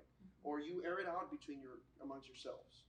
But if that can happen, then the president gets called and the executive committee meets. So now you're involving 4 people, Yeah. right? And if those 4 people can resolve it, then it goes to the ethics, right? And ethics is 3 members, right? And if the ethics can resolve it, then it gets to the board. Do we keep those steps in place, or do you recommend that it gets eliminated? I like that, but I would rather also do a hybrid. First, board members, you talk to one another. That doesn't work out, do a little session, coffee with the board chair and them two, like a mediation session. That doesn't work, then you go to your ethics, okay? That way it doesn't really go to ethics right away, you know? So we keep, and the reason I bring this up is there was going to be an item at today's board meeting to eliminate which didn't make it to the agenda, but to eliminate all that screening, and the interpretation of the chair at that time was, if there's an ethics committee, it should come to me and avoid everybody else, right? But I guess we don't do that, right? Well, We try to resolve it before it becomes an official ethics complaint, an official board item. Informal resolution is always best, you know? Juan, can I go back a little bit to the executive session items? Some of our board meetings, when I first joined, it just says, we're gonna discuss, the activities for life, and then it just is maybe half possible executive session. And so when we get the agenda, I will say, I move that we go into executive session. I don't feel comfortable with that. I'm gonna try to have an agenda, and you know that you need to discuss these in executive session, and following your regular agenda should be executive session items. And then you list them, and then that way you tackle them, take them out of whatever. Yeah, I always tell people, when you have an executive session, it's no different than an open session. Whatever you're going to be discussing in open session is agendized. So should a closed session agenda item. Now, during the course of the meeting, sometimes it does happen that, this agenda item, we need to discuss it in closed session. That's about, let's say, security or something like that. You don't want to be discussing security in open session for the whole world to hear, right? So you can take it into executive session. But a good agenda should have those items already anticipated that are going to require closed session discussion, specifically posted as such. Yes. And what about, last but not least, sure. Before we move up to executive session, the question I had when I interrupted you earlier was, right now, we're not recording executive session discussions. Should they be recorded? No. So we continue. Yes, just take notes, because that's sometimes those recordings can get into the wrong hands, and there's no need for you to kind of I always tell people, we can defend you, but and probably soften off what the truth is. But if we have it in a recording, it's gonna be very hard to walk away from that. Somebody misspeaks and stuff, it's gonna be, there. So, yeah. So violation of board operating procedures at the very bottom of page 14, the last thing in terms of, and I think, I was asked about what happens if we violate these procedures. On page 15, 3A, you could publicly reprimand the board member. 3B, you can recommend additional training for that board member. 3C, you can authorize the board president to remove the board member from a particular position, or, and 3D is you limit the board members' communication abilities, right? So, and at the end of the day, obviously, hopefully it doesn't get to that point where you have to remove a board member, but you have your procedures for a reason. Yes, Albert. So, just for clarification purposes, these remedies, who determines the actual consequence? The entire board, the executive committee by vote, the board president? Because I think it's important that we identify. Normally it's the majority of the board members present at a meeting. So a situation arises between 2 board members, it can get resolved, it goes to ethics, it's not going to be removal. Then executive committee determines X board member should be reprimanded. Then there's an executive session item to present to the entire board what happened, and the board will then vote whether the reprimand or whatever consequences listed here get sanctioned. Right. So, and moving forward on tab 3, you have this confidentiality agreement. This confidentiality agreement is something that my firm, we put this together for our clients, and it basically just goes to the issue of, as a board member, I'm going to keep things confidential. And these are the reasons why. So I like this confidentiality agreement. Again, it's not something that people are going to take you to the courthouse over, but it keeps you honest. It keeps the organization running with integrity. And I really do think that I recommend this for any public entity or private nonprofit entity as well.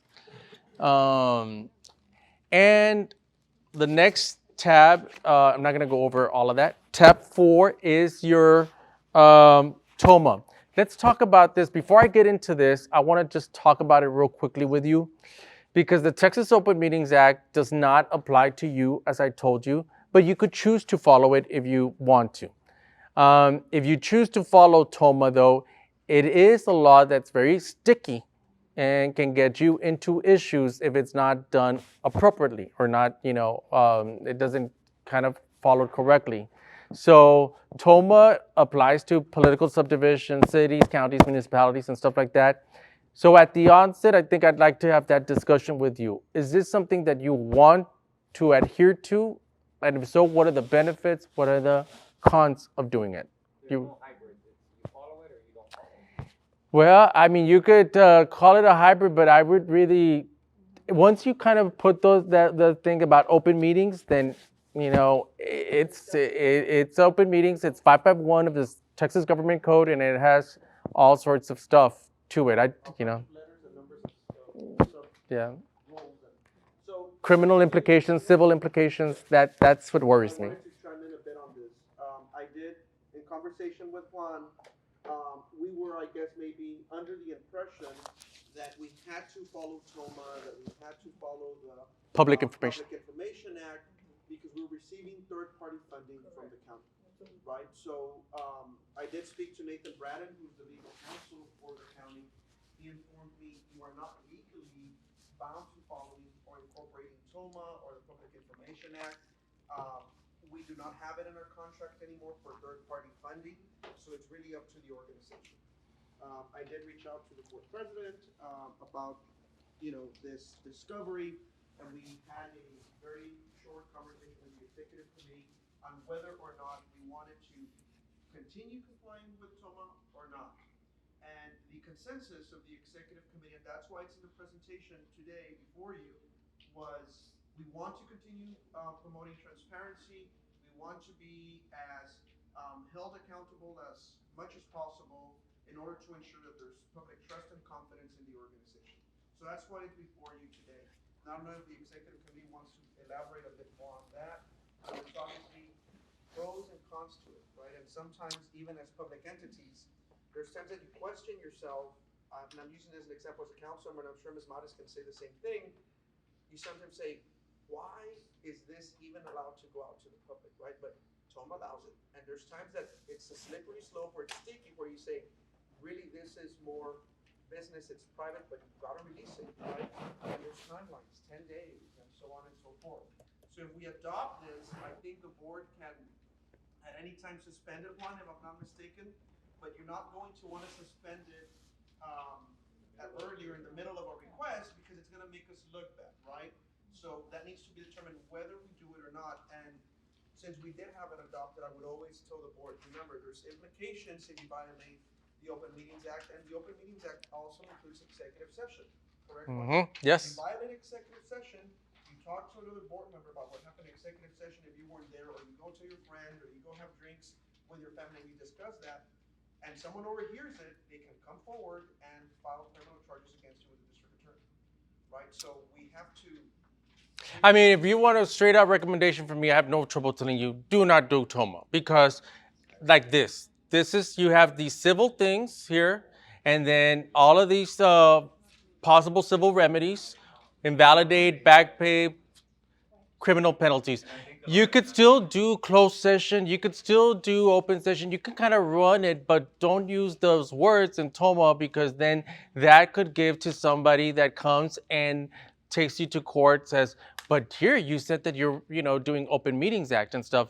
Just it's your governing rules, just like Salvation Army of that board, just like the Ruth B. Cow, like The confidentiality still applies. yes, all of that. But it's You don't just we're not use following the open meetings. open meetings that has these criminal and civil implications that I battle with And all the because time. for that same reason, on the agenda, I publish kind of what all entities publish, right? The disclosure that you can go to executive session. But I purposely don't quote 551.071 because if you quote it, then like Juan says, oh, you said you were going to follow it based on 551.071. Where is it, right? And now we get Yeah. ourselves into a civil legal matter. So It was brought up with the intention of, hey, do you want to be a part of it? I guess on our end, it's the lack of knowledge of what TOMA Right. and legal implications. We were more thinking transparency. That's correct. Correct. So. then you could still do transparency and all that That's stuff. what I'm saying. So of course, maybe we're not saying we're gonna be TOMA, but we can apply to the bylaws or make any changes or something. Well, now the that implications of a violation of TOMA, let's say executive session or the confidentiality, then just goes back to the procedures. And Right. instead of someone saying, you know what, I'm filing a complaint against you with the authorities, they file a complaint against the executive committee, and you're gonna get reprimanded, or you're gonna get removed from the board would be the worst thing, rather than paying a fine or getting a classy Correct. misdemeanor. And so now I think the way it's being presented to us, I think probably we all have a change of heart or opinion. Mm-hmm. I think we still have the Yeah, but knowing that accountability there's still a we- commitment and a pledge that there's gonna be consequences if there's a violation, right? It's not gonna be. a Correct, but free-for-all. I'm just saying, we need to get, now knowing this, we probably don't wanna have TOMA involved, I think we're all. Maybe we have our own internal type of transparency policy, which would be very similar to TOMA, and just changing the consequences to reference the correct. policy. Yeah. But we have a transparency That's correct. policy. I think that's where we want. Can we have like a memo or some sort of, like, what's the threshold of, the web county funding where we can, like, if it's only a third of our budget, then we don't have to follow TOMA or whatever it is? I just think so at this point, it's maybe not even 10%, we're like at 3%. Yeah. 4%. Oh, But, so it's but, not even anywhere near It the doesn't need threshold. it. Okay. And what would be the threshold? It's case law, and it's basically, and I'll send you the case law, Raul. Okay. But and we can send it to the full board. We did that for the Chamber of Commerce in Zapata because if you have not kept up with what's going on over there, there was people that were submitting a lot of public information requests to the Chamber of Commerce because of one county commissioner in particular. And so they came to us about, like, do we need to release this information, re-govern? So there's case law that says unless you get money that you need to basically operate your nonprofit, that's kind of like the case law out there by the court. And in this case, any reasonable person can say 10%, well, we really don't need it. Without that 10%, we still will continue. Now, So we may want like something from the treasurer saying, the money we receive, we don't need for we operations could or say we whatever. have an increase of maybe 25 to 30% if the county's promotion comes through. I still think it doesn't need it. No, I think I it's more like 50 or 50. more, correct, Mhm. is my understanding. And even though I think operations would be more personnel type of things, so operations means overall, Hmm. because. the money Oh, that we operations get- is all overall. No matter where you use it. Hmm. Yeah. Because the money we get from the county cannot be used for salaries, right? So to me, operations is like salaries, Hmm. the operations of the office, right? We do, however, get the in-kind office space and utilities paid by the county. So that, It's to me, fine. they could put, we've seen agreements in the government entities where rent is $1, right? 'Cause Yeah. it's a public building, so I still don't even think we need that. Yeah. threshold. I mean, not at this point. Because could we make a mistake of voting not to go under TOMA when we really should have? Hmm. That could be- Yeah. that would be- Yeah, that's why I think the best thing to do, because part of TOMA, Raul, is the affirmative defense to TOMA is to rely on an opinion given by an attorney. So I don't have problems giving you an opinion that it's my legal opinion that you don't have to prescribe by TOMA or TPIA because of the case law. I'll just give me your budget and I'll send you an opinion letter, and that kind of, that's your affirmative defense. Yeah, and we may need that every 2 years, maybe, Mhm. whatever. Yeah, I think I have it in this slide about, like, how do you get away from TOMA violations. participates. There you go, Raul. It is a provided defense to prosecution under this law if the trustee acted in reasonable reliance on a court order or written interpretation of TOMA contained in a court opinion, AG opinion, or an opinion from the district's, that's basically the entity's attorney. So that would be my opinion to you all. We'll put it down in writing, put it in your file, and you kind of do away with this TOMA issue. Juan, I have another question which maybe doesn't have anything to do with TOMA, but do we have an inherited obligation of open records because of the kids who participate in our organization come, I guess, the third party to the schools? Yeah. Right, so I think also we need to talk about the extra level of protection when we have records of minors, phone numbers, the money they get from our organization. I guess it's treated very similar to the school district's policies. Yeah, well, the good thing, number one, that you don't have to subscribe to the TPIA. So if somebody sends you requested information about how did this kid end up winning this award and we won all the scores and stuff, all that is confidential. We can send it to the AG's office and saying TPIA does not apply to live for the following reasons based on funding.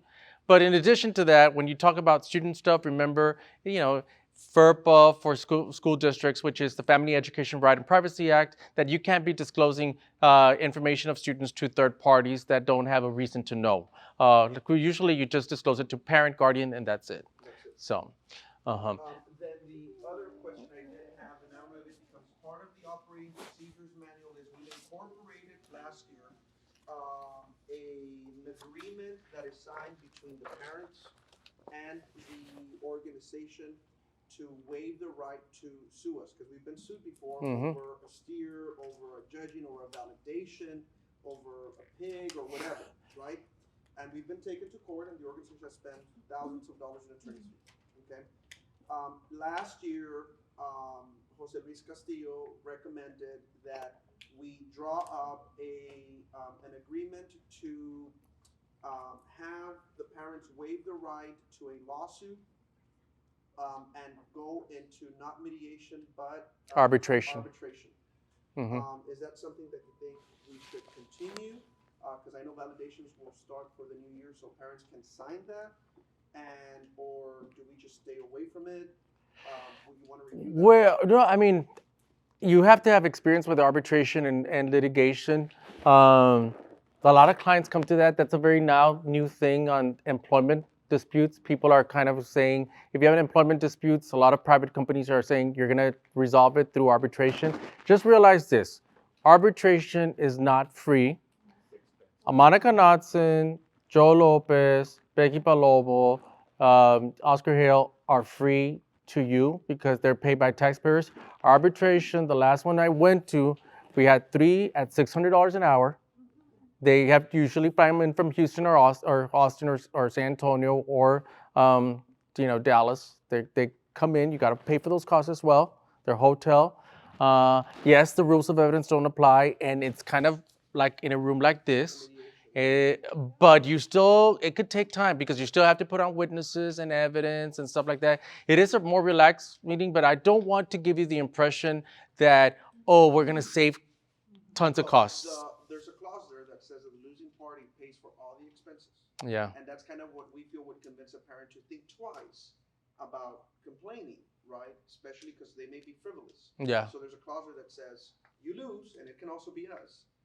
They compensate our attorney's fees and the arbitrator's fees. Yeah. Right? So if Live loses, we pay for their lawyer's fees and the arbitration fee. But if the parent loses, they have an obligation because they signed off to paying our attorney's fees plus the arbitrator. Yeah. So, I mean, obviously there's pros and cons. Pros and cons to that. You can kick off. Versus us being smeared. That's a big. Headline that we're the 341st District Court getting sued over a pig. That's the arbitration. That's what a lot of people want that because it keeps things more private than, obviously at the courthouse, everything can be, is public record. But I do think that we have an excellent judiciary, in my opinion, here, that if they smell, we just did a motion for summary judgment on Thursday that we argued, and by, the afternoon we had a favorable ruling because I think if you do put a nonsense pleading before them, and you can knock it out pretty fast without going through a whole arbitration thing. So, I mean, stick with what you have, but I just want you to know that I'd it. like to review the case that we had before. Yeah. So that you know what it entailed. Mm-hmm. How fast it went to go through proceedings. Yeah. We were in the middle of a fair, and we went to court. Yeah. Like an injunction. Well, From one day to the next and day. thank God the judge had knowledge Yeah. of agriculture. Of Because course. it showed, because it's very difficult, even me, I mean, as a new executive director, I knew nothing of work, I still don't know many things. So it's Yeah. kind of complex, right, to even have the best lawyer understand the rules and our rules, because every fair has different rules. And I think that's why the recommendation of arbitration, and Jesse was actually the one that brought it up, a former board member, Jesse Coons, from a previous organization, Mm-hmm. where, you know, I guess it gives the arbitrator enough time to study our rules and things of that nature. Right. But it puts the burden on both of us saying, hey, I think it creates an atmosphere where the organization has to be sure that we follow all the rules, that we do things right, because if they take us to arbitration, we're at loss of our lawyer, Mm-hmm. the parent's lawyer, and the arbitrator's fees. And that's probably a good $30,000, 10,000 fees. Yep. Yep. Yep. Yep. Last time, what did the board spend? Just in that one hearing, $8,000. Yeah. And it was So a- you don't have any insurance for any of that? Or We have general liability insurance, but not for that. No, not for that. okay. Well, that's one thing where you should probably kind of maybe review your stuff, because there's riders for insurance policies can be super, super cheap to get, and they can cover a lot more than what you have. In fact, we're reviewing our insurance policy. Ain't gonna have It could be probably hundreds of dollars more. I'm not talking about thousands of dollars. And when I say hundreds of dollars, I'm talking about a lot bigger operations than you. So talk to your insurance agent. Tell them, what do we have? More importantly, what are the exclusions? And what if we want to just tell them, this is the lawsuit we have. Can you give us a rider that would cover this type of lawsuit in the future? And see what they can do for you, okay? Before you decide to go either way, because if it's going to be covered by insurance, then. And obviously work with your deductible, because if your deductible, sometimes you can pay a little bit higher premium and bring your deductible way down. An organization like this should have a deductible of $4,000, something like that. You should not be having $10,000, $15,000, $20,000 deductibles. So look at those issues. Maybe we can consider also getting the parents to release claims. Oh yeah, Consideration for going, instead of just arbitration, just release. Now I have a lawyer on the board, I'll send you the arbitration agreement. Yeah. Yeah, and I can send you, Raul, and you can kind of work with the releases we have. We have tons of them, and just rework it. A release with the arbitration clause, the arbitration agreement, and maybe we just, that we at least. Yeah. See, before the loss, we didn't have anything. Okay? Yeah. And then we started putting something into play. And so, it's probably the first time the board ever got sued. The first time I've ever gotten to that. Oh, yeah, court, Never did. I don't think hold it's any gonna water. scare too It many was a parents privilege, away, right? right? It just cost. They sign off on agreement. But it costs us money. That's what I'm and- saying. It costs a big pretty penny to. Yeah. So they basically, they can sign off on an agreement and say, I'm entering your contest, but I'm waiving my rights to sue you. Yeah. Basically. That's what we do for the lot of our organizations. Like, you want to participate in cheer, you want to participate in dance, it's okay, going, but you're going to have to sign releases and stuff. Now, there is disagreements among the courts that whether or not a parent or guardian can release a claim on behalf of his or her child. So, but those are things that at least it gives you protection. It's a deterrent for nefarious parents and guardians out there that like to sue. So I think it's good. Put it out there, and that way, if they do come with you with a claim, you say, hey, you signed this release. I'll still add it to the rider, if we can get a rider, but I'd like to have another. That may lower your insurance. If they see that you have your release on it. Mm-hmm. But at the same time, we need to ensure, like I was just mentioning here on the sidebar to Selena, that every parent signs it. So it's going to be part of your validation or your entry fee, kind of like the IRS form, right? You sign it, you don't have that form, Yeah, we need to have You're a not gonna show it. two-part, You can. now that we have more time than we did last year, that we Right. were throwing it at them at validation when everybody's there with their animals and all of this, and some parents don't go and all of that, we need to have it as a two-part and entry maybe when they form. pay for With the, your entry for the form, you fees, turn in they that have to fill signed out the form, IRS or form we and don't the- accept it. Also for the student too, if they become 18 during this process too, because they need to be able to. when you both, be able to both get sign the their agreement. Okay, yeah. think at some point, all of this hopefully could be just done for you all electronically, because that's really the easiest way to get all of these things done. The only other thing is that somebody, like if I'm signing something, I want a copy of it. Mhm. So, and the electronic method, it's hard Or you to. could get emailed to you. Well, DocuSign does have that, like where you could just, those are things that people are doing now. Rental agreements like that through all the, with COVID, everybody, all the real Yes. estate agents are sending you DocuSign and you sign it online. That's the easiest thing. Just have to get a committee going for getting all of your stuff electronically, but that's another thing. Let me just finish up today's presentation with subsection, tab number 5, number 3. If you go to question number 3 on tab number 5, tab 5, I want you to just kind of fill that out. I'll give you about a couple, 5-10 minutes.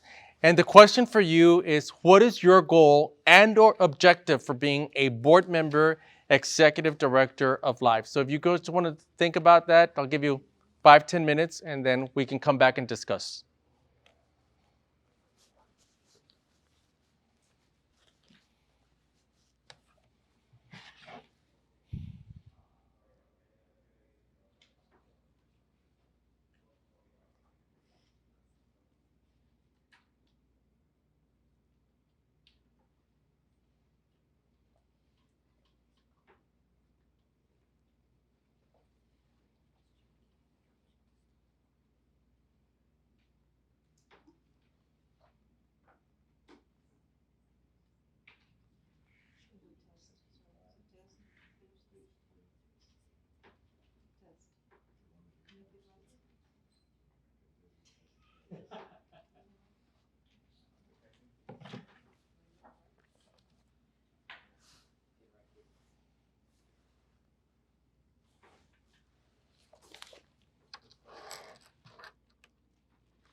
So since it's required that they do this, we have a folder for each board member.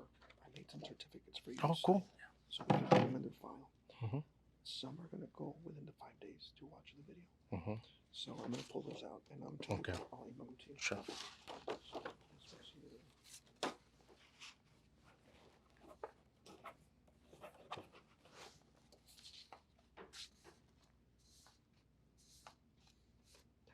Cool.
All right.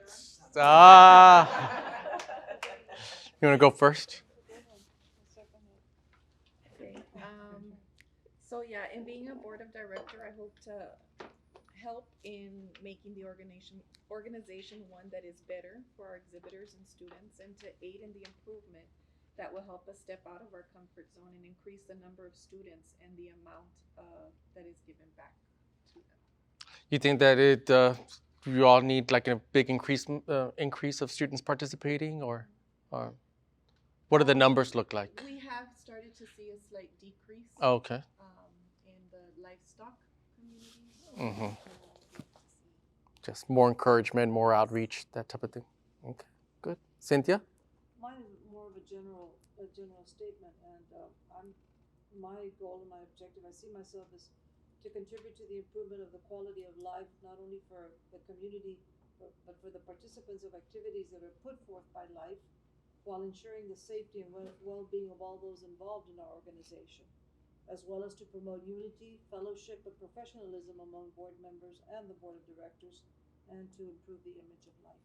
Mm-hmm. What do you mean by image of life? Do you Well, think? again, because of COVID, I think, people tend to, have forgotten about, who we are and what we do. Mm-hmm. And again, because of past incidents and occurrences, I think that some people hold on to those negatives, and this way they still think that, that organization is not really there to serve the community. It's all about the board's all about themselves, and what they bring forth are not, really in the best interest of the students, and, there's comments like that. Yeah. And with the COVID, since we all kind of went home and laid back, it's now hard to overcome those and make sure that, no, you can trust us. You can have faith in us because we're here to serve the community and help these kids, engage in maybe future careers and paths. Media marketing is now paramount to any organization that wants to survive. And you know that media marketing, you don't do it by print media or by television media anymore. It's really what you have at your disposal, which is your phones, right? So it's always thinking outside the box for those, how do you reach people out there? And it has to be snippets of information and stuff like that. So I know your budgets are limited, but that's one thing where, a good media specialist, and I say the younger, the better. I mean, really, that's what I kind of have geared to. I had a whole marketing people over in Austin, and when I sat in front of them and, they did my website and stuff, they were like all like 20-year-old, 30-year-olds, and they're doing like for Whole Foods and all sorts of organizations. But yeah, you want to share yours? Thank you. At the end of the day, I feel that as a board member, my responsibility is to vote to make things right and fair for kids. I don't know if all of us, but at least in my experience, I started out as a volunteer. So at the end of the day, you find out what it is these kids need and what it is that we need to do better in order to help them. Mm-hmm. Yeah. Oh, that's great that, because I think that's a good reflection to have on your board, right? People that kind of started as a volunteer and you've seen it from all sides. Yes. Yeah. So it's not a matter of just, coming into a board and saying, oh, well, it has to be done this way or that way if you've never been out there, doing this stuff. Right. The hands-on experience. Yeah. Albert, all good that you go. So I wrote down, obviously, a bit different, right, than what we're going to hear from the board, but as executive director, to fulfill the mission and carry out the vision of the organization through the direction of the board, to serve the organization as best as possible, as I'm seeing as the leader outside of the board of directors, to also meet all the goals and objectives set forth by the people that govern this organization, but most importantly, to serve the youth and their families the best way as possible, and to bring more diversity in the activities we do in life, so we can attract more people to the organization. I mean, in a lot of ways, people now see you as the ambassador for this organization, right? So it's you have a lot of stuff riding on you to improve image and all this other stuff. So it's, everything that you do obviously is going to be a reflection of the organizations. Those are good points. Joe? The golden objective is to, in my opinion, to increase the amount, both in numbers, increasing the number of students, and dollar amounts of the scholarship opportunities for the students, while engaging in a transparent and accountable board utilizing integrity, respect, and good faith. Yeah. So scholarships, talk to me about that. You all been giving a lot of scholarships on a yearly basis? We do, but I Mm-hmm. think we need to, and that's Step that it was up. my point is, I got $1,000 scholarship, and that was in 1993, and we're still giving $1,000 scholarships, and I think we need to, I mean, the economy has evolved, and I think we need to step up to the plate and donate more money to our children, because at the end of the day, that's what we're doing as a nonprofit, is raising money to give back to the community. Mm-hmm. Yeah. Oh, scholarship is important. So, my goal for being a board member is to be part of an organization that is involved in molding our youth to be better citizens and future leaders. This organization gives our youth in our community a platform to do something positive and learn life skills that they will use for the rest of their lives. Yeah. I think that a lot of my friends that participated in life, they still remember like what they did, and I think it's a lot about nurturing good citizens that care for others, so that they can, contribute to our community. Hopefully, they stay around, right, or go to college and become, members of a productive society. So I think that that's one of the best things of this organization, that you're accountable for a pig, for a, animal, and you know how to nurture and then be a good steward. So, Well, I basically gave out my spiel, but yes. okay. Just a few minutes ago. But yeah, the animals don't feed themselves. Yeah. Teaches the children responsibility. Yeah. I mean, my son had a goat, and he was the one waking me up to go give the goat a shot. Mm-hmm. At 6 o'clock in the morning. Yeah. So it shows them responsibility to do something positive and take care of something and nurture and become one. Yeah. Good. Terry? Okay, so as a board member, I've definitely seen a big improvement. I started off as a parent,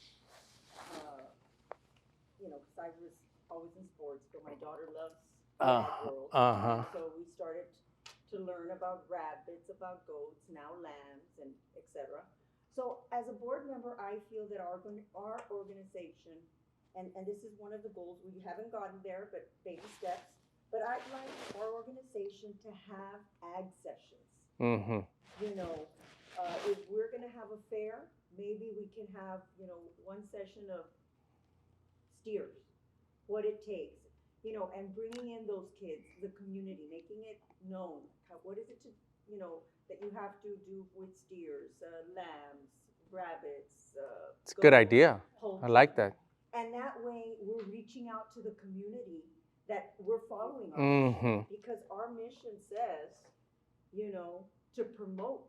How are we promoting that? Yeah. If we don't provide sessions to the community. Yeah. So I would really like to do that. And that can go back to what she said about increasing numbers. That our livestock committee has already discussed, and this year when we had our meeting last month, that was something that a lot of our members really stressed, that they We need want to that. try to get. And that's ready what, to we're Yeah. promoting that mission. Mm-hmm. Well, then what better way than to have a Saturday session with the kids? It's great. And Yeah. that's really what I would like to Parent do comes for in and this. the kid tells them, I wanna raise a goat, what? Yeah. The parent doesn't know. Hey, and life is, Saturday, everybody's invited, That's this great. is what it takes, so as a board member, I'd really like to establish that and. Increase numbers, increase money for scholarships, so on and so forth. Yes. Exactly, talk about the scholarships at that thing. Yeah. Basically what everybody's been saying. Sure. I want to, try and. Ditto. Motion to adjourn. To make the fair as successful as possible, and to provide a very an educational and enjoyable experience for the public, and improve the quality of life. Sure.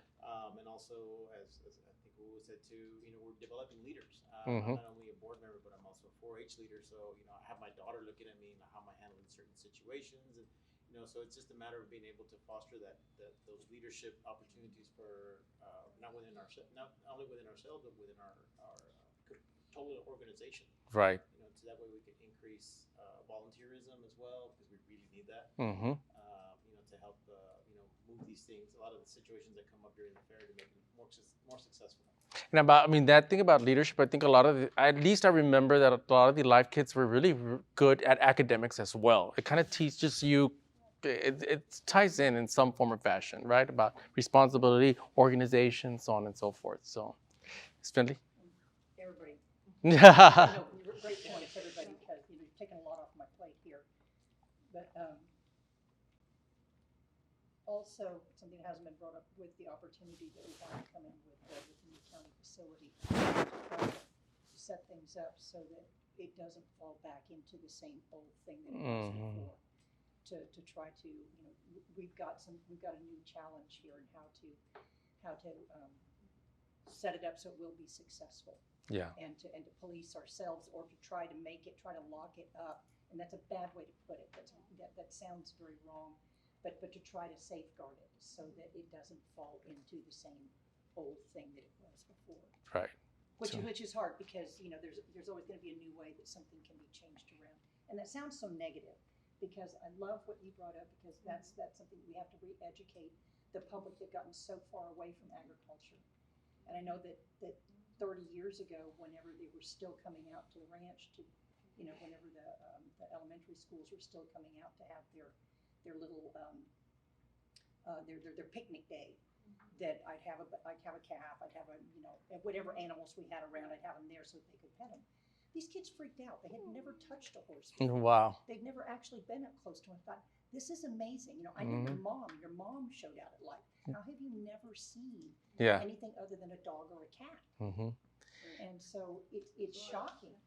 But to me, it seems like you are on the right track. It seems like you have a very good board, energetic, community leader as an executive director. And it's important, if you don't want to go to the past, make sure that you know who is on your board, who's going to be joining the board, and are they going to really be involved with the mission, your purpose and stuff. That's one thing to keep it going, is to make sure, understand what you have, and don't let it go by bringing on the wrong people to this fine organization. Okay, you're keeping us from that Chick-fil-A, so. That'll be real short. New year, I want to find out where the most help is needed. Sure. How I can help the most, and all with a mission in mind. Yeah. This is actually Raul's first. Yes. Oh, really? Yeah, so whatever I can do to help, I'm here, and well, that's good. And he's an excellent addition to the board. Well, you know what? It's good because that's the way they would use me, as a nonprofit, as a lawyer, and and it's the work that we do for the community. So I'm glad. Much needed here. Yeah. Thank you, folks, for your invite. I hope I didn't bore you. I hope it was good information that you got. We're around. Anything you need. So. I do want to mention, because obviously we set this up mainly in communication with Fernando and Terry, but for the whole board to know that I called Juan and on a weekend to ask him to put this together, and he was very willing to do this for our organization. Yes. Spoke to him about our financial constraints, and he came through to meeting our budget, and we won't find a lot of people like that. So Juan, we thank you very, very much. No. Yeah. For doing this for us. Yeah, absolutely. The beginning of hopefully long-term relationship of life with your son. Whatever we can do. Okay. All right. And honestly, also with all the experience that you've had with nonprofits, and not only in Laredo, if you see, because sometimes you can be very objective. Yeah. Coming in and say, hey, you guys are kind of ignoring this, or you should be able to this, or you can do this to increase participation and/or funding. We're all ears. Okay. It's always open, so we'd welcome any suggestions they might have. Sure. And now because Juan is a friend of mine, and I've known his family and everything, but when Fernando reached out to me and said, hey, we need to bring someone that knows their stuff, obviously the first person I thought of was Juan, and that is why he's here, and I hope that you all saw with his presentation that we chose. Well, sometimes I go a little fast, but Terry knows. I try to cover as much of this information. Thank you all. Thank you. Thanks.